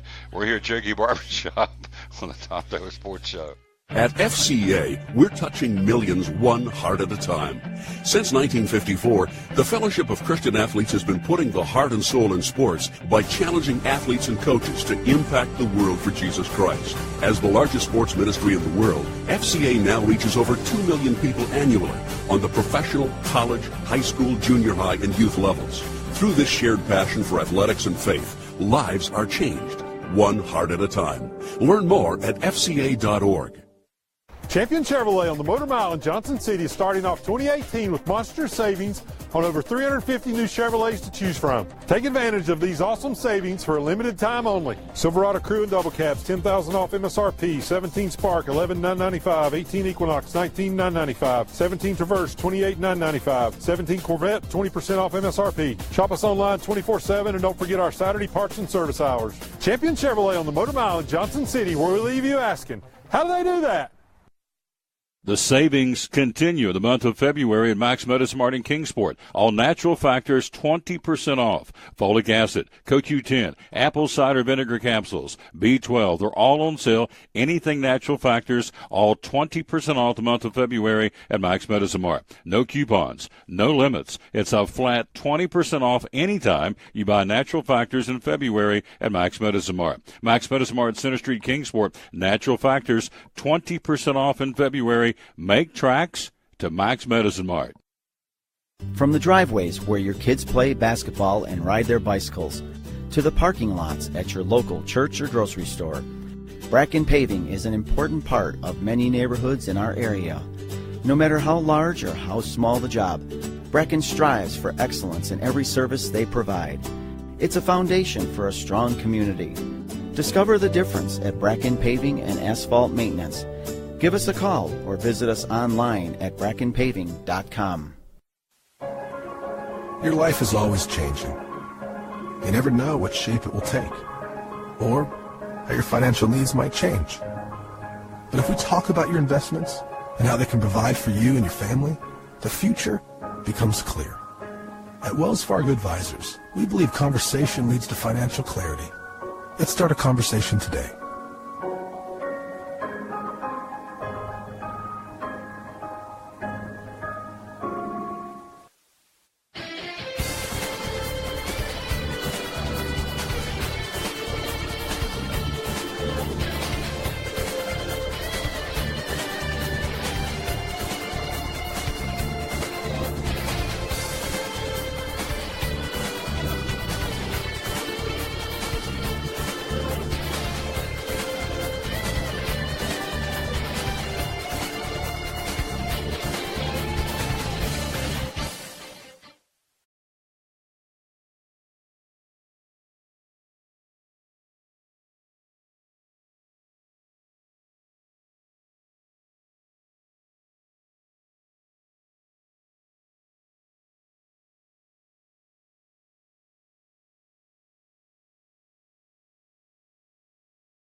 We're back live again. We're at Cherokee Barbershop. Appreciate these guys. Morgan, you looking better. Look there. You got your ears lowered, looking good. Monjay's good. They're all good. They're all heading out to lunch, and so I get to sit there and eat. Here's what my guy got me. This is good stuff here. We're going to get into the show because he's here. Mike Hedrick's with us, and so I said, you don't have anything good to eat down here this time? And this time being the key word. And so he said, yeah. So he brings me, here you can see it on the screen, fancy shredded sauerkraut, and it says on this, best by December of 2014. So Mike Hedrick, for my lunch, I'm having he wants me to have, I'm not eating this stuff, 4-year-old sauerkraut still in the can. You think it's going to be nasty or not? What do you think? I'm thinking it's a good day to start that diet there, Tom. We got bathing suit season coming up here in a little bit. You know, I'm not saying you're heavy, but today might be the good day to just kind of lean out on maybe just skip lunch maybe. I'm thinking you may be right, or may hit the Chick-fil-A, but I ain't eating sauerkraut, I can tell you that. So, anyway, we're here live at Cherokee Barbershop, and we're here talking to my man. You see on the screen, on the phone, Mike Hedrick out of Northern Virginia, the NASCAR fans reporter. He joins us a couple times a week. Hello to Rick Ranson. Thank you, my friend, for watching. Kelly Essler, phenomenal swim coach of the year at Milligan College, watching the show. Thank you, ma'am. Appreciate you. Mike Hedrick, we didn't get any disappointments over the weekend. The Clash was a barn burner. Penske dominated, and we got a front row set for the Daytona 500. Take it away, my friend. Lots to talk about. Yeah, it was. It was a lot of fast racing. We knew it was going to be fast. We'll start off with the Clash. Austin Dillon started off on the pole. They went by just selection. Him and Denny Hamlin and Chase Elliott kind of traded off the lead there for a little bit. But then, like you said, them Fords got moving. Joey Logano got the lead for a little bit. Kevin Harvick got the lead for a little bit. And then once Brad Keselowski got it, he didn't even want to let it go. I was a little bit surprised in that race that it stayed in such single file towards the end of the race. I understand why the Fords did that. They wanted to guarantee that one of them would guarantee get the win. But I'm a little surprised that some of the other ones didn't step out. But, man, they had some very fast speeds. I mean, they were jumping up over 200 miles an hour going back into that back stretch. So it was just great seeing cars on the track. The 17 looked great out there. But, you know, once you get them all out there, I think it's even going to get faster speed. So it was awesome just to watch the Class, see them out there on the tracks. The cars look fantastic. I loved it. The Camaro ZL1, the brand new car, of course, for Chevy's put out there, and it was obviously a big hit. The fact that Alex Bowman has got it on the front row of the Daytona 500, but a lot of buzz about this new car Chevy's put out, and obviously it's lived up to its early on. Obviously, it lived up to its billing so far. Yeah, it's a good-looking car, and you know it's definitely. We're going to see how it if it really steps up their game as much as we saw the Toyota new body. Up their game this last couple of years. It didn't seem to help Jimmy Johnson out because he went on with this curse. The 7th straight year in a row that Jimmy Johnson has crashed out and got a DNF in the Clash right there. It's kind of crazy. So the new Camaro didn't help him out. But yeah, it looked great out there on the track. You know, Chase Elliott out there with that new number 9 number. We saw, the young William. We didn't see William Byron, but yeah, there's just new numbers out there. Ryan Blaney out there in the 12. So new numbers, good-looking cars. It was great to see them all out there. We're talking to Mike Hendricks, see on the screen. He joins us twice a week, does a phenomenal job of, again, giving us NASCAR reports. So the Can-Am duel. So here's how it sets up. You have Alex Bowman and Denny Hamlin have already established themselves on the front row for the Daytona 500. The rest of the field gets set Thursday night, Mike. It's called the Can-Am duels, and so it'll be at 7 o'clock at Daytona. Tell us how this works and what this is all about. Well, this is just a great way that NASCAR extends the amount of fun that people can have. They call it Speed Weeks. Most races you go in for the 2 or 3 days for the race, but really it's 2 weeks down there in Daytona. They spread that out, and one of the great ways is for the fans to be able to come in and actually see 2 races. These are 2 150-mile races, so it's going to be about 60 laps each right there. They split the two guys from the pole up. Alex Bowman, we know him in that 88, got the pole at 195 miles an hour. He was blistering fast when they qualified. Strangely enough, Denny Hamlin came in second. He's going to be starting on that front row, but he was a little bit surprised because he actually was pretty much just in not qualifying trim, but race trim. He didn't really expect to be that fast, but he's tickled pink to be up there. So now they're both leading each of their races with about 10 rows of drivers in there. Now, what they don't want to do, they don't want to mess those cars up. They don't want to mess those cars up or blow an engine and have to go back to the back of the line. But it's very important that they get out there with these bigger numbers and more numbers to be able to get in the packs and get that draft going, to understand how that their car is really going to get going with that many cars. They understood it a little bit when they qualified when they were practicing, because they would get out there, the manufacturer would get out there, so you might have 4 or 5 of the Toyotas getting out there. So they were able to really gain the speed up that way, but really getting out in these duels, for at least for the winning drivers. Everybody else wants to get a good starting spot, but these guys here, they want to find out how these cars are going to act in the draft. So that's what's out there for them. But again, they definitely do not want to mess those cars up. Mike, would you say hello to Mary Ellen Malone watching in Charleston, West Virginia? We tell her hello today, would you please, sir? Hi, Miss Mary Ellen Malone. You're looking good out there. I think we said hello before. I think we're kind of meeting like here on the Tom Taylor Show. Yeah. I might have to get a note from my wife to continue this. You got it. You guys are buddies. Hello to Mary Ellen. Also, Jerry Keller, again, watching out in Gray. Thank you, my friend. We're live. Rick Ranson's watching in Nashville, watching the Tom Taylor Sports Show. So, okay, Alex Bowman sets on the pole, and you got Denny Hamlin. What happens if these guys both wrecked, and who starts on the pole come Sunday? How does that work? Well, then it would be whoever is going to win the Can-Am 1 and the Can-Am 2, and then they'll go by speed. So if both of those 2 drivers wrecked out, then they're going to go back to the back, and whoever won, let's say the Can-Am dual 1, let's say it's Jimmy Johnson. There's actually 11 Chevrolets in that first race, and let's say it's Jimmy Johnson, is the fastest in that race, and Kyle Busch the fastest with a lot of the Toyotas in that Can-Am duel. They would go by whoever speed was highest in that and start separating them that way. But I'm really expecting both of them to get out there and race, get out there and race it, but then stay out of the way, because really there could be a big crash in either one of these races, and I'm really expecting that probably will be. And then whatever cars get mixed up into that, they're going to have to go to backup. So I think it's coming. I think the speeds are going to have them to where they are going that fast. Like I said, some of them were well over 200 miles an hour going down that backstretch going into turn 3. So, there are going to be big wrecks, and so those 2 guys definitely want to stay out of that. Let's run them down for you. I've got the list. Duel 1, again, these will both be coming up Thursday night at 7 o'clock at Daytona. In the Duel 1 lineup will be Alex Bowman, Jimmy Johnson, William Byron, all from Hendrick, Daniel Suarez from Gibbs, Ricky Stenhouse Jr., Joey Logano, Eric Amarola, Ryan Blaney, the defending Daytona 500 champ Kurt Busch, Brad Keselowski, Ryan Newman, Jamie McMurray. Also in Duel 1, Bubba Wallace, Ty Dillon, Chris Buescher, Brendan Gaughan, Justin Marks, Jeffrey Earnhardt, David Gillian, and Gray Gaulding. That's your Duel 1 lineup. Duel 2 will be the rest of them, which of course will be Denny Hamlin on the front row. So he'll roll off on the front row along with Kyle Busch, his teammate. Then also Gibbs, as Eric Jones will be there, the replacement for Matt Kenseth. Kevin Harvick, Chase Elliott, Paul Menard, Austin Dillon, Clint Bowyer, Casey Kane, Trevor Bayne, Kyle Larson, Michael McDowell, of course, points champion Martin Truex Jr., Danica Patrick, A.J. Allmendinger, Matt DiBenedetto, D.J. Kennington, Mark Thompson, Corey LaJoy, and David Reagan are the guys in the duel too. So it's a pretty balanced field in both races. And again, they'll both go 60-lap, 150-mile races. Mike, you look back at the clash on Sunday. You saw Penske go 1 and 2, Kozlowski and Logano.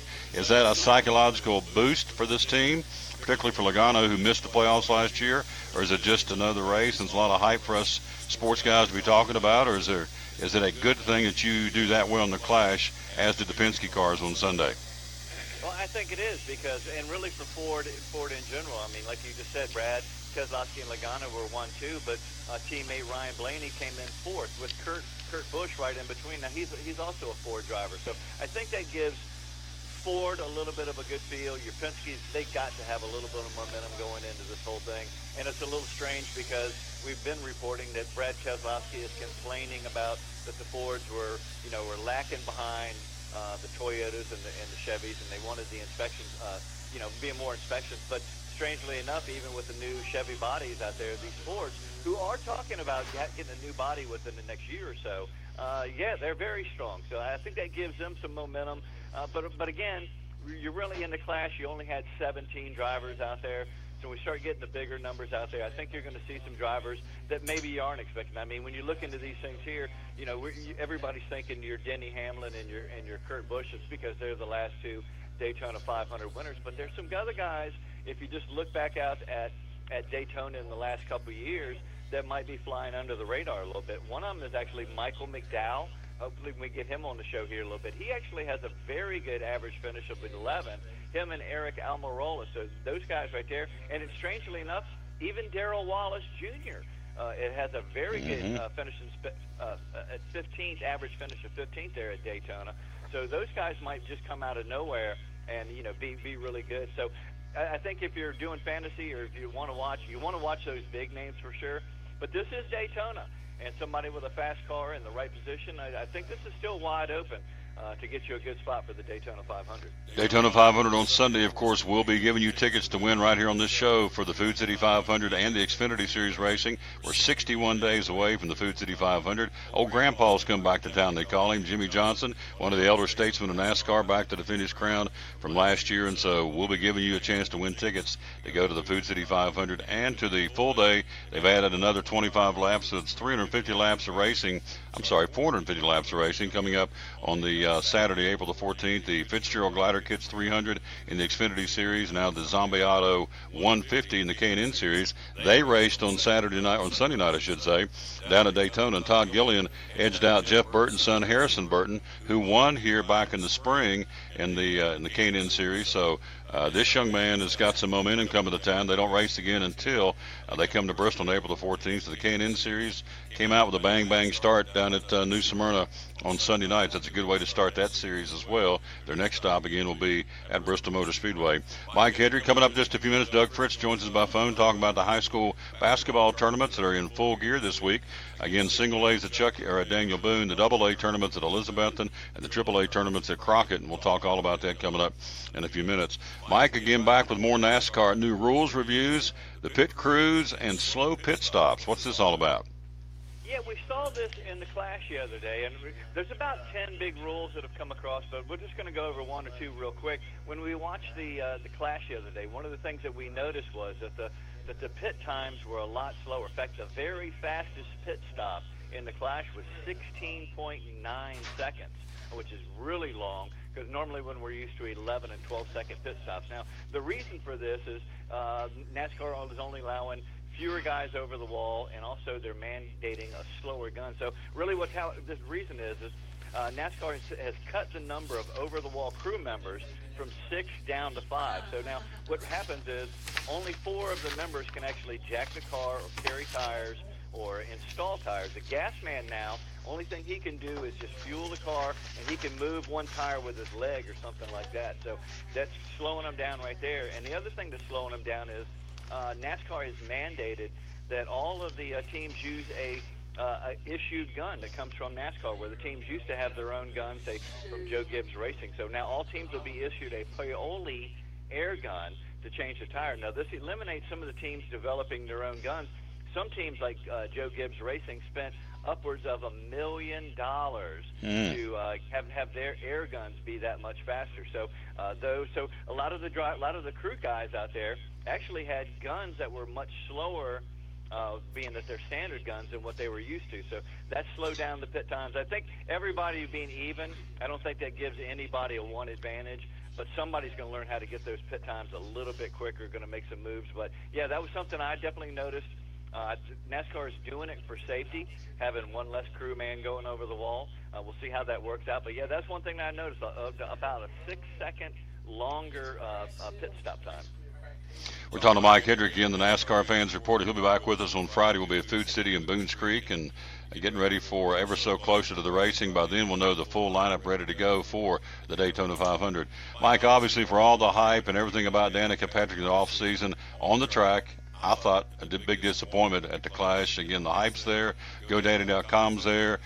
She's back for that race. But, you know, out there on the asphalt, on the track, didn't really get much done. What do you think? Well, she didn't really qualify all that great, but you know what? She looks fantastic, and her hair blowing in the breeze past the window net. You know, I think it's going to make some lovely commercials or whatever. You know, usually maybe your last hurrah is, you maybe not be your fastest, but you definitely want to go out with nice hair. So there you she go. had very nice hair, and she looked just as nice as she could be in her GoDaddy green fire suit. Speaking of the hair, it's a great time for me to plug this. When we get ours cut long enough, we're going for the Locks for Love for the cancer patients, and when we get it long enough, this man right here is going to cut it. Nobody else will cut my hair except the Gator Man. So, again, that's a good time for me to selfishly plug Pantene, BeautifulLinks.com, growing this for cancer patients. And as Barry Walton said yesterday, the other organization we were going to do to grow our hair and donate it for wigs for ladies going through chemo and radiation, found out they charge the women to you got to pay for the wig. So we said, no, we're not going to do that. So we're going to Pantene, the hair product company, Pantene, BeautifulLinks.com, and so that's what we're growing a hair for, as for ladies that are going through cancer, either chemo or radiation. And so that's our small way of giving back to a disease that's taken my father, my mother, and my stepmother. So Pantene, BeautifulLinks.com. When it does get cut, Gator wants to put it live on the live stream on my show to get my hair cut. Probably not. We're not going to go that route, but it was a good thought. But anyway, you'll dress up as an Indian and cut my hair? Oh, you're going to scalp me. Okay. Maybe I won't go here. Maybe I'll go somewhere else. I don't like that word scalp when it's coming to my hair. Mike Hedrick, again, we get ready for the Can-Am duels. Before I let you go here, you and I'll be working, again, 61 days out at Food City and the last great Coliseum, the Food City 500 race weekend at Bristol Motor Speedway. Again, we're getting ready to give a plug as soon as we hang up with you about getting your tickets at Bristol. It's going to be a great, great year for racing, particularly this first race in the Cup Series. All these young guys, some have been on the track in the Xfinity Series, some have been on the track in the Truck Series. Not everybody's been on the track in the Cup Series, and that's a whole different animal. So I would say there's going to be a learning curve in front of all the fans up there come race week. What do you think? I think some feelings are going to get hurt, Tom. Mm-hmm. I think somebody's going to go out of there really mad. I think somebody's going to go out of there really happy. And a lot of guys are going to learn. I think you've seen young guys that have got in there and done well. Your Ryan Blaney, especially Eric Jones, has done really well. Won an Xfinity race in there, came in second right to a heartbreaker right behind Kyle Busch, who was sweeping the weekend, so he was not being able to stop. So the young guys are out there. I think they've rust off the little bit of rust that they came in with new guys.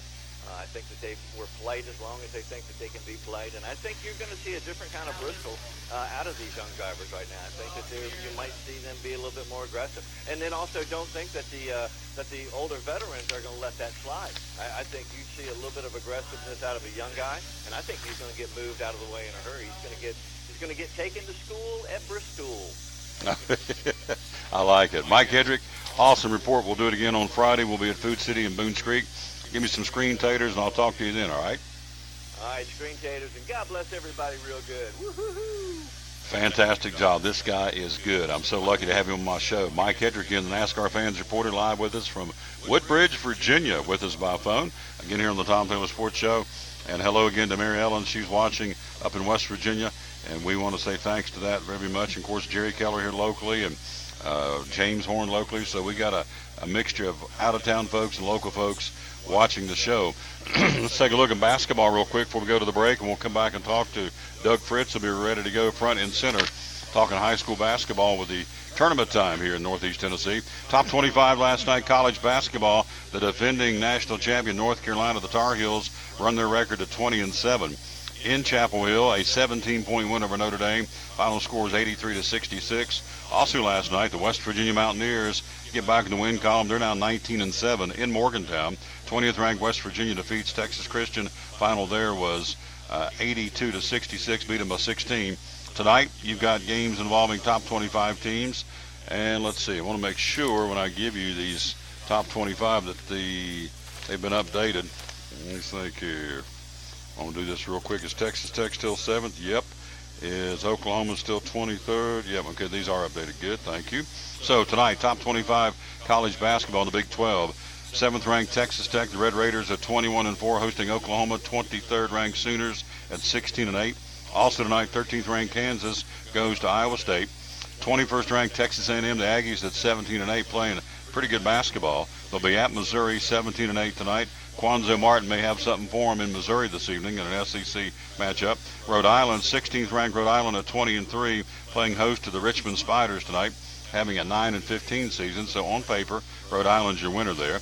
Top ranked Virginia, dangerous game. The Cavaliers, the new number 1 at 23-2, will go to Miami tonight, take on the Hurricanes in the ACC, who are 16-6. You have number 2 ranked Michigan State at 24-3, going to Minnesota to battle the Golden Gophers, who are 14-13, and a game right down the road. Can they bounce back? And Rick Barnes said it was an embarrassing loss at Alabama, and it was.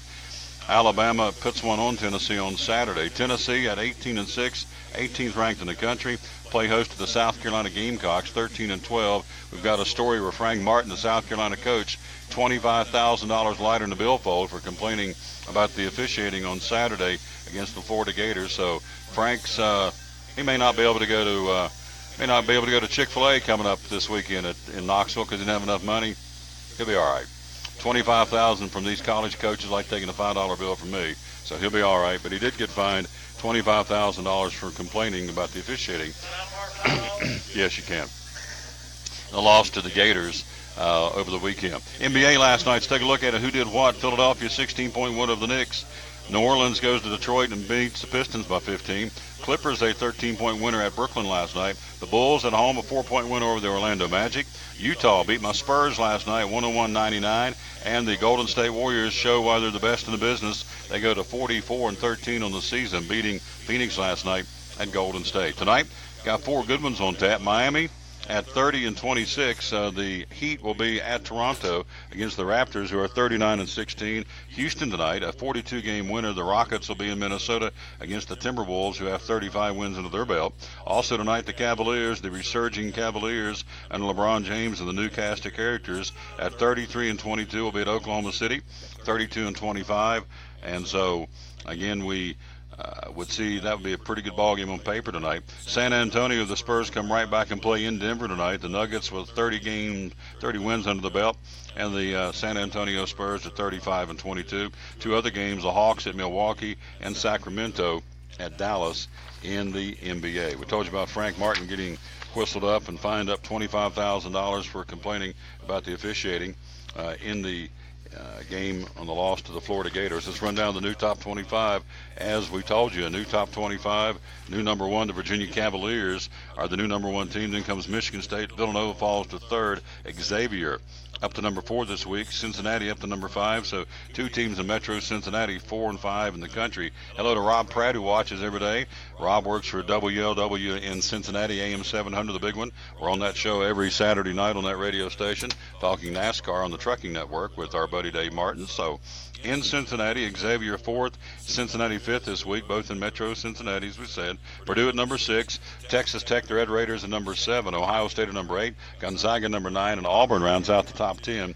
And again, the Tennessee Volunteers down 3 to 18th in the country, and the Mountaineers of West Virginia drop 1 to number 20 this week. And 2 new ones in the top 25 poll, Texas A&M at number 21 and Arizona State at number 25 this week in the latest men's college basketball poll. For the ladies, UConn at number 1, Mississippi State at number 2, Baylor, Louisville, Notre Dame round out the top 5. Then comes Texas, UCLA, the Lady Gamecocks at South Carolina number 8, Oregon number 9, and Maryland rounds out the top 10. The Lady Vols stay at number 11 this week in the latest women's top 25 college basketball poll. Last night, high school basketball. You had from last night around Northeast Tennessee, Greenville defeated Central by 11. University High defeated Tri-Cities Christian 72-55. It was Chucky Oak defeating the Hampton Bulldogs by 19. North Green beat North by 4. Sullivan North by 4. West Green over the homeschoolers of Kachia by 3 last night, 58-55, and so that was boys high school basketball. The District 1 AAA tournament, Cherokee eliminated Volunteer in triple overtime. Chiefs beat the Falcons 73-72. In the Cumberland District tournament in Virginia yesterday, Thomas Walker beat Castlewood 74-67, and Rye Cove in the Battle of Scott County, Rye Cove beat Twin Springs in boys play 47-42. That was the final in the tournament being played at UVA Wise. District 1 AAA tournament tonight. Number 4 seed Crockett takes on number 5 seed Tennessee High. It'll be the Pioneers and the Vikings at 7:30 tonight. Loser goes home, winner moves on. In Southwest Virginia, the Mountain 7 tournament, Ridgeview, number 6 Ridgeview at number 3 Union, number 7 Lehigh tonight at number 2 Wise Central, and number 5 Abington will be at number 4 John Battle in the boys Mountain 7 tournament going on, obviously, in Southwest Virginia. Now, for the ladies last night, Greenville's Lady Green Devils beat Sullivan Central in Blountville 59-57. Chucky Oaks ladies beat Hampton by 4, 55-51. North Green over Sullivan North 60-45. It was Cock County's ladies defeating South Doyle 52-39. University High's ladies all over Tri-Cities Christian 52-15. In the District 1 AAA tournament, Volunteers ladies eliminate Crockett. Their season's over, 46-39 the final. Volunteer moves on. The Crockett Lady Pioneers are done for the year. The Mountain 7 District Tournament in Virginia, Abington over John Battle's ladies, 71-39. Ridgeview's ladies blow out Lehigh, 72-35. And Union defeated Gate City's girls, 50-21. So obviously over there, the have and have-nots in girls basketball in Southwest Virginia. And also the Cumberland District Tournament, Twin Springs ladies an 18-point over Thomas Walker, and J.I. Burton's ladies beat Castlewood 54-18. So some lopsided scores in girls play in Southwest Virginia. Tonight, AAA tournament, the Lady Vikings of Tennessee High take on the number 4 seed, take on the Lady Chiefs, I should say, of Cherokee at 6 o'clock tonight at Crockett. And in the Class 1 girls tournament in Southwest Virginia, the number 2 seed Rye Cove, the Lady War Eagles will take on J.I. Burton.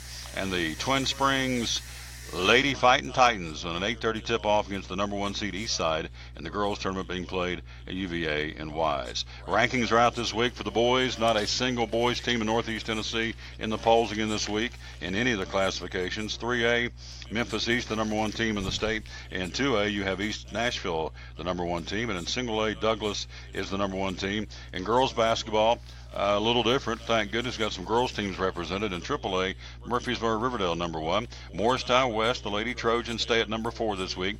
Daniel Boone's Lady Trailblazers up a notch to number 6 in the state. They're 24-4, and they'll put that on the line later on this week at Crockett. In AA, Upperman at number 1. South Green's Lady Rebels stay at number 4 in the state at 25-4. And in single A, Clark Range, your number 1 team in the state in girls basketball. Quick break. We'll be right back. We'll talk to Doug Fritz about the tournament, about the girls high school basketball tournaments being played, and we'll do that right after you hear this from the Fellowship of Christian Athletes. Also, we'll hear from Champion Chevrolet, Mike's Medicine Mart, Bracken Paving, and Wells Fargo, our good friend Greg Taylor. All that coming up next year as we're live again at Cherokee Barbershop on show number 687 of the Tom Taylor Sports Show. At FCA, we're touching millions one heart at a time. Since 1954, the Fellowship of Christian Athletes has been putting the heart and soul in sports by challenging athletes and coaches to impact the world for Jesus Christ. As the largest sports ministry in the world, FCA now reaches over 2 million people annually on the professional, college, high school, junior high, and youth levels. Through this shared passion for athletics and faith, lives are changed, one heart at a time. Learn more at fca.org.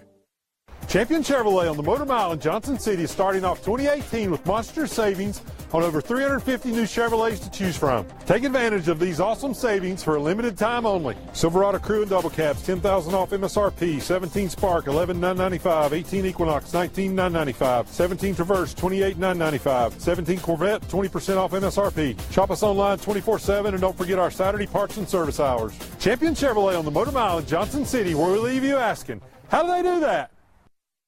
The savings continue the month of February at Max Medicine in Kingsport. All natural factors 20% off. Folic acid, CoQ10, apple cider vinegar capsules, B12. They're all on sale. Anything natural factors, all 20% off the month of February at Max Medicine Mart. No coupons, no limits. It's a flat 20% off anytime you buy natural factors in February at Max Medicine Mart. Max Medicine Mart, Center Street, Kingsport. Natural factors 20% off in February. Make tracks to Max Medicine Mart. From the driveways where your kids play basketball and ride their bicycles, to the parking lots at your local church or grocery store, Bracken Paving is an important part of many neighborhoods in our area. No matter how large or how small the job, Bracken strives for excellence in every service they provide. It's a foundation for a strong community. Discover the difference at Bracken Paving and Asphalt Maintenance. Give us a call or visit us online at brackenpaving.com. Your life is always changing. You never know what shape it will take, or how your financial needs might change. But if we talk about your investments and how they can provide for you and your family, the future becomes clear. At Wells Fargo Advisors, we believe conversation leads to financial clarity. Let's start a conversation today.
There is on the phone, back on the phone, and back on the show, the Tom Taylor Sports Show again, show number 687. They said it wouldn't work, and we're going strong. Tomorrow will be at Chick-fil-A, Thursday, Champion Chevrolet, and Friday, Food City in Boones Creek on a Food City Friday. Let's go to the phone. He's there. You see on the screen our dear friend Doug Fritz on the phone, the Johnson City Press. Good afternoon, my good friend. How are you? I'm doing good. How are you? Just fine. I think he's taking Mama out for Valentine's Day tonight, which I think is cool because tomorrow he's going to be covering basketball games and the tournament in the high gear. Let's start with the AAA. Last night it went 3 overtimes. Cherokee eliminates Volunteer 73-72. That one had a lot more going on than just the tournament. That's bragging rights of Hawkins County. So Cherokee prevails and ends Volunteer's season in triple overtime. That was a tough loss for Volunteer. Yeah, I'm a little bit behind on that, so I didn't even know that till you just told me. I wasn't able to look at stuff from last night, but that sounds like just a tremendous game and a great win for Cherokee. But also for Volunteer to hang that tough and push it to 3 overtimes like that, and both those teams, left that court feeling good about the effort that they gave. I guarantee you that. Tonight, number 4 seed Crockett takes on number 5 seed Tennessee Heights on Crockett's home floor, and there's probably a little resurgence there given the fact that Josh Kite's been reinstated, and also Calvin's got reinstated back, the assistant coach. So there's some positive, some good news down at Crockett, and I don't know if that'll carry over to the basketball team or not, but number 4 against number 5 seed Crockett against Tennessee High. What do you think about that one tonight? Well, I really like Crockett. I kind of like the makeup of their team. I like John Good as a tournament coach. I mean, he's been very successful. It's obviously a tough matchup. It's not going to be easy, but I think being on their home court and having their history of success, I think their kids are going to step up. They got some good young players, Mikael Bright for one, and they've got a chance to. They got a chance to do some things in the postseason. I mean, they're not just kind of whimpering into the end of February here. So we'll see what happens. Tennessee's got some good players, a good scorer, and a real good rebounder. So it's going to be a challenge. Tomorrow night, number 3 seed Daniel Boone. Some say this could be the dark horse of the tournament. Daniel Boone takes on Cherokee tomorrow night at 7:30. Then on Friday, the top 2 seeds play. Science Hill takes on the Crockett Tennessee High winner from tonight. They'll play that Friday night. And then the number 2 seed Dobbins Bennett takes on the Boone Cherokee winner on Friday night. So again, the top 2 seeds wait until Friday. So Daniel Boone, Cherokee, Science Hill, Dobbins Bennett. What do you think about the rest of these games here this week? Well, I really like Dobbins Bennett. I like what they've done. I like what Coach Ford's done. I like the way that he's, taken a program that just won a handful of games over the course of 2 years and turned them into, back to a more traditional DB team with 25 wins going into the postseason. They beat Science Hill in the second half of the season. And, I've seen them a couple of times. They got a really nice makeup. They got a big kid inside that's good, and some really good guards and some quickness and some athleticism. And I think that the challenge thing there between them and Science Hill is the fact that Science Hill doesn't score consistently enough, or at least they haven't. So, when Science Hill matches up against DB again, if that happens in the finals, it's going to come down to can Science Hill put the ball in the basket consistently enough. And if they do that, it's more of a 50-50 game with DB. Of course, looking ahead, not discounting Boone, Crockett, or any of the other teams that are still alive, but obviously DB and Science Hill are the favorites. Want to say hello to my buddy, and we do want to say hello to Andy Dietrich from Champion Chevrolet watching the show. We'll be there on Thursday. Also, Frank Peters. That's Angie's better half. I want to say hello to him. Also, Rebecca Grindstaff. Hello to you, young lady. So, some of the folks watching the show, we got them local, got them out of town. Doug, interesting, this Double-A tournament starts tomorrow night in Elizabethton for the boys. Number 2, Sullivan East against number 7, Happy Valley tomorrow night. Then you get into Friday night. You got Johnson County, Sullivan Central, Elizabeth, and Sullivan South. You got Unicoi County hanging out there. I know we had earlier on the program that Bill Robinson of Milligan has extended a scholarship opportunity to Trevor Hensley of Unicoi County. They've offered him. He's not responded yet. So this kid can play. Unicoi County can play. And this Double-A tournament starting in Elizabeth should be a barn burner. I'll tell you what, it should be a really nice tournament because I really like Unicoi County. I like Hensley, the fact that he can take over a game, and Troy Podman can take over a game at times too. He saved Unicoi County when they were playing Elizabeth in here recently with a couple of big shots, and he's a great rebounder. And you got Sullivan East, and they got a really nice mix of kids and a great coach. And it's not going to surprise me if they win the tournament. Then you go down to Johnson County, great guards, Bud Eisenhower and Blake Atwood, and some other elements there that are really good. It's not going to surprise me if they win the tournament. And then you got Elizabeth, and has really come on strong. They got 20 losses, and you think, they get 20 losses, but they've done really well within the league, and they almost beat Unicoi. They played toe-to-toe with Sullivan East. They had a chance to win it on the last-second shot.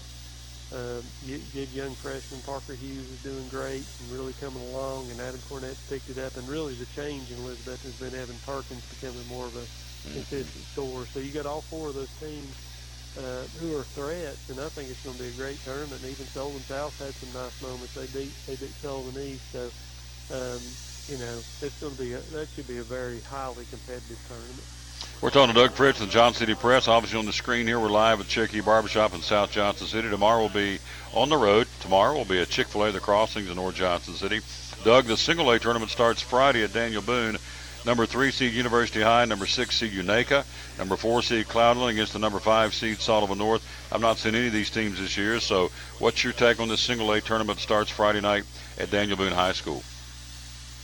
Well, I think at one point there it kind of looked like Cloudland was kind of moving towards the top, and then it looked like Hampton was in a strong spot. But now it looks like North Green's kind of emerged as maybe the team to beat. I still like Hampton. I just like Ned Smith and what he does and how he prepares the team for postseason play.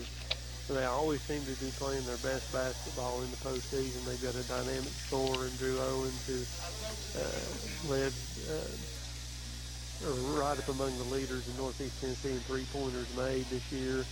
And, but North Green's looking good too, and I think it's going to come down to those two teams, Hampton and North Green, and we'll see what happens in the finish. But I won't discount Hampton until somebody beats them in the postseason.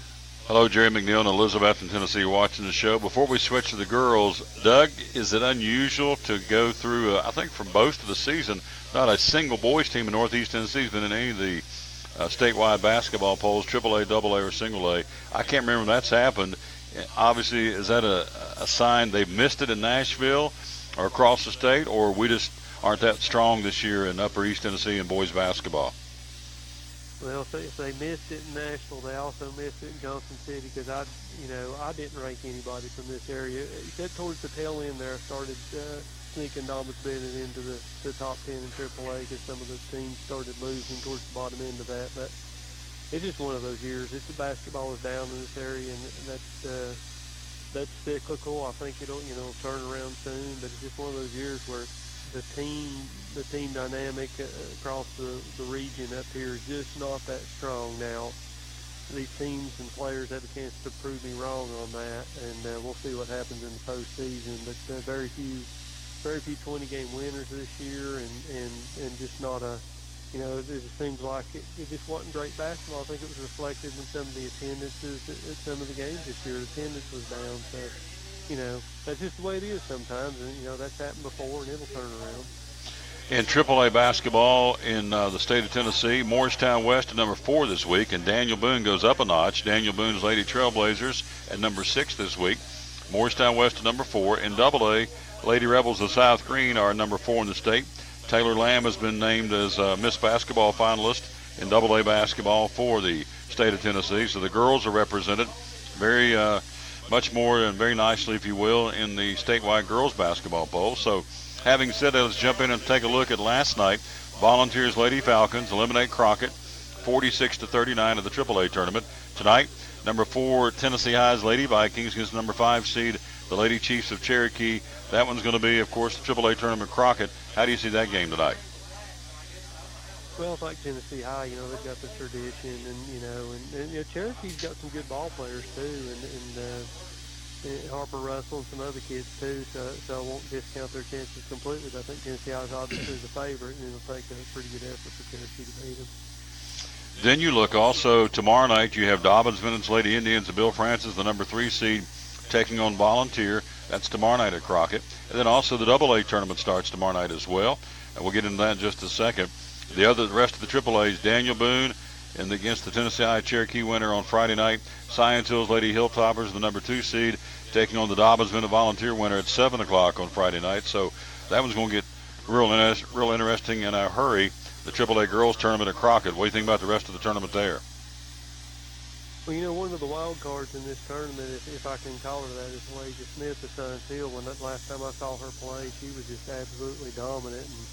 And it was in the game against Elizabethton, but she also saw she was very good against Daniel Boone the time I saw her there. And she kind of gives Science Hill that element of possibly running the table through this and winning the tournament. And, Dobbins Vintage is really good too, and that's going to be a challenge for Science Hill. And you got Boone sitting there, should be in the finals, and they've beaten Science Hill twice, but both times it was,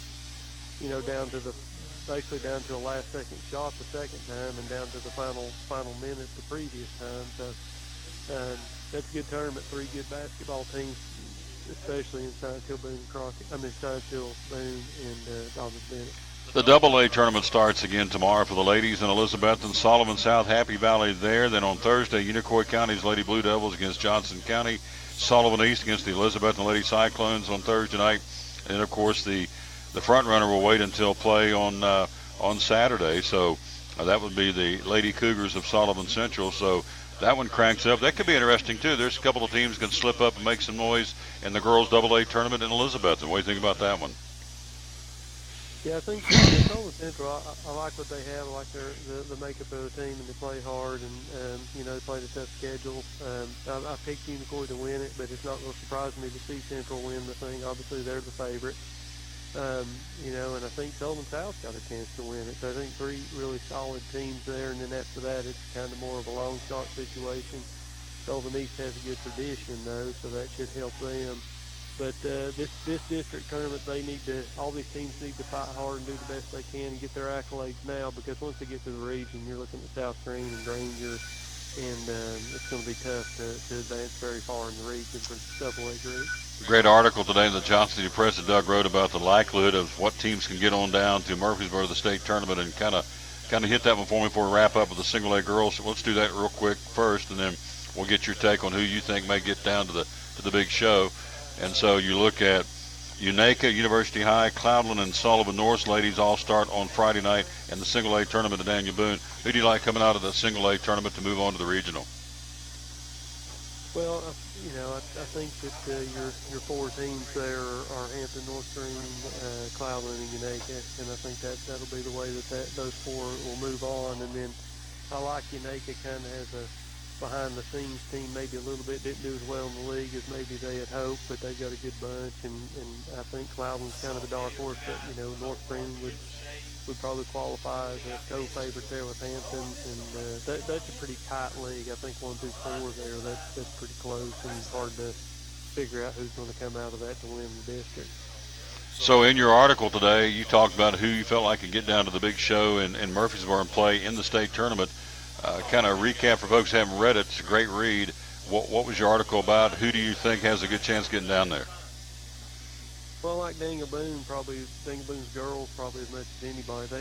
Here's a lot of times anytime it takes talent, and it takes coaching, and it takes a good mix of inside and outside play. But I think a lot of times when you're talking about getting to Murfreesboro, it takes the experience of having gotten close. I think you saw that with Sullivan East boys last year, knocking at the door time after time, and then finally finding a way to get through there. So Boone was knocking at the door last year. They went to Oak Ridge and played them pretty tough for a while, and I think if they're at home this year in the sectional, they got a great chance. Of course, they go on the road, kind of lose.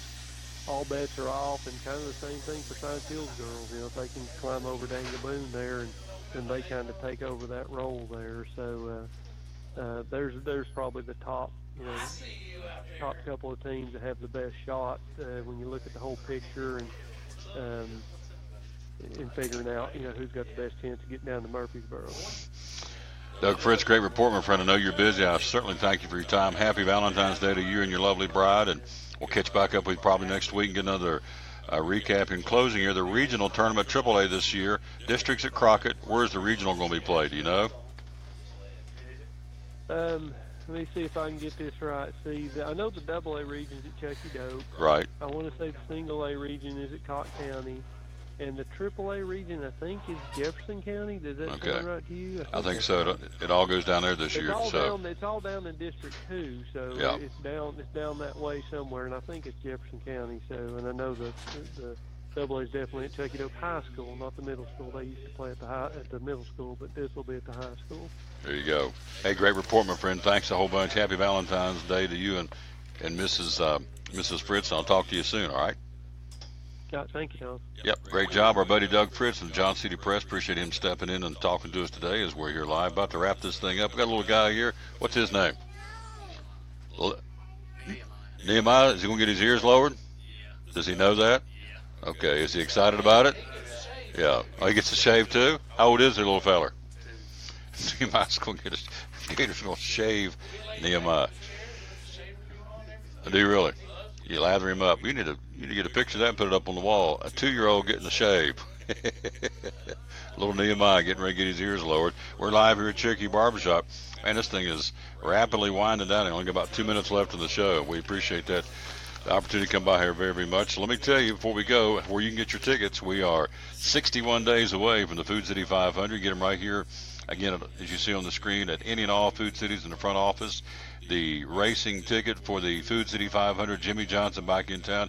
Here I'm going to say when I interviewed him last year in Victory Lane, I've never been around Jimmy Johnson. I thought this guy, he is the nicest guy in the world. It's yes sir, no sir, very polite. And I'm thinking this guy's a 7-time champ. He don't need to be nice to me, but he is and was. And so this guy, I kind of became a fan of Jimmy Johnson. He's kind of vanilla, not real exciting, but he can drive a race car. He's going after his 8th championship. He'll be back to defend his crown for the Food City 500. Tickets for adults, you can see on the screen, are $50 at any and all Food Cities. Kids 12 and under, only a $10 ticket for April the 15th on the Sunday race. And, of course, on the Saturday race, you get 450 laps of kids 12 and under get in free. I mean, you can't beat that. For someone who's trying to watch their P's and Q's financially, you can take a kid 12 and under, get in free at the Speedway, see 450 laps, the Xfinity Series race, and, of course, the K&N Series, the Zombie Auto 150. That's a deal. And as you see on the screen, the best part about this is you get 500 value points every ticket you purchase. That basically comes out to 3 gas visits a ticket. So most people buy a pair of tickets. You're talking 6 gas visits at 15 cents off a gallon. If you wait till Wednesdays, you get 30 cents off a gallon. So it's a no-brainer. So these are available at any and all Food City front offices. Will be at Food City in Boones Creek on Friday for your tickets to go see the greatest in the world, of the world's last great Coliseum. In my humble opinion, the best track in NASCAR is Bristol Motor Speedway. So that will be coming up again 61 days out for the Food City 500. We can't wait to be there and hanging out with the best of the best. And, of course, the best team in NASCAR is the staff at Bristol Motor Speedway. They're awesome. Don't forget, coming up April the 27th, 28th, and 29th, here it is. The Will Graham celebration is going to be at Freedom Hall, Johnson City. The grandson of Billy Graham coming in for a 3-day celebration, and he'll be here, and we'll get a chance to visit with him again. We had him on the show a couple of weeks back. We're going to have him on the show again by phone here in the not-too-distant future, so we're very excited about that. And so he'll be here for his, not a crusade, but his celebration coming up again on April the 27th, 28th, and 29th, which will be a Friday, a Saturday, and a Sunday. As we tell you on the show all the time, the only question that matters in any of our lives are, what are you going to do with Jesus? You're going to accept him or you're going to reject him? It's just that simple. You're going to live for him, or in essence you live against him. It says in Revelation, you can't ride the fence. I'll spew you out like vomit. Either you're hot or cold. So again, what are you going to do with Jesus? That is the $100,000 question. And so Will Graham will help you answer that for you coming up April 27th, 28th, and 29th at Freedom Hall in Johnson City. Gator, what's your hours here, my friend? Tuesday through Saturday, you're what? Tuesday through Friday, 8:30 to 5, Saturday, 8:30 to 12. Here you go, 8:30 to 5, Monday or Tuesday through Friday, and 8:30 till noon on Saturday. Cherokee Barbershop, South Roan Street in Johnson City, in Executive Park South. He's got 1, 2, 3, 4 waiting. So, and the little one, I may hang out and see Nehemiah get. You really do put shaving cream on him? Yeah. Oh, that's great. Mom and Dad, I hope you get a picture of that. That's cool. So, when he gets ready to go off to his prom with his girlfriend, when he's 8, you can blackmail him. Say, look right here. Here's what you're going to. Here's what you're going to the prom with, a little guy that's laying back in his chair, 2 years old, and getting shaving cream put on him, getting a shave. That's the beauty of the barbershop here. He puts that booster seat across the seat. Okay, let's see if we can put that up on the screen real quick. Or it'll be this screen. There he is, little Nehemiah. There's Gay, looks like he's doing surgery. And what are you doing to him? That's pretty cool. Little 2-year-old Nehemiah getting his getting the shave. That's pretty cool. So neat stuff for this little guy. So so that's the beauty of the Cherokee Barbershop. Puts that booster seat across the chair arms, and he'll cut little guys' hair and big guys' hair as well. So it's neat. 8:30 till 5, Tuesday through Friday, and noon.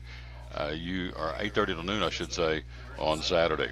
Hey, we're out of time. We sincerely thank you for yours. Our guest today, Bill Robinson, the Milligan men's basketball coach, along with Daniel Monjay, the sports information director. Mike Hedrick, again, the NASCAR fans reporter. Phenomenal job as always. With us live on the phone from Northern Virginia. And, of course, Doug Fritz from the Johnson City Press, sports writer, covering the district tournament for us again. And we appreciate him very much. Hello to Susu.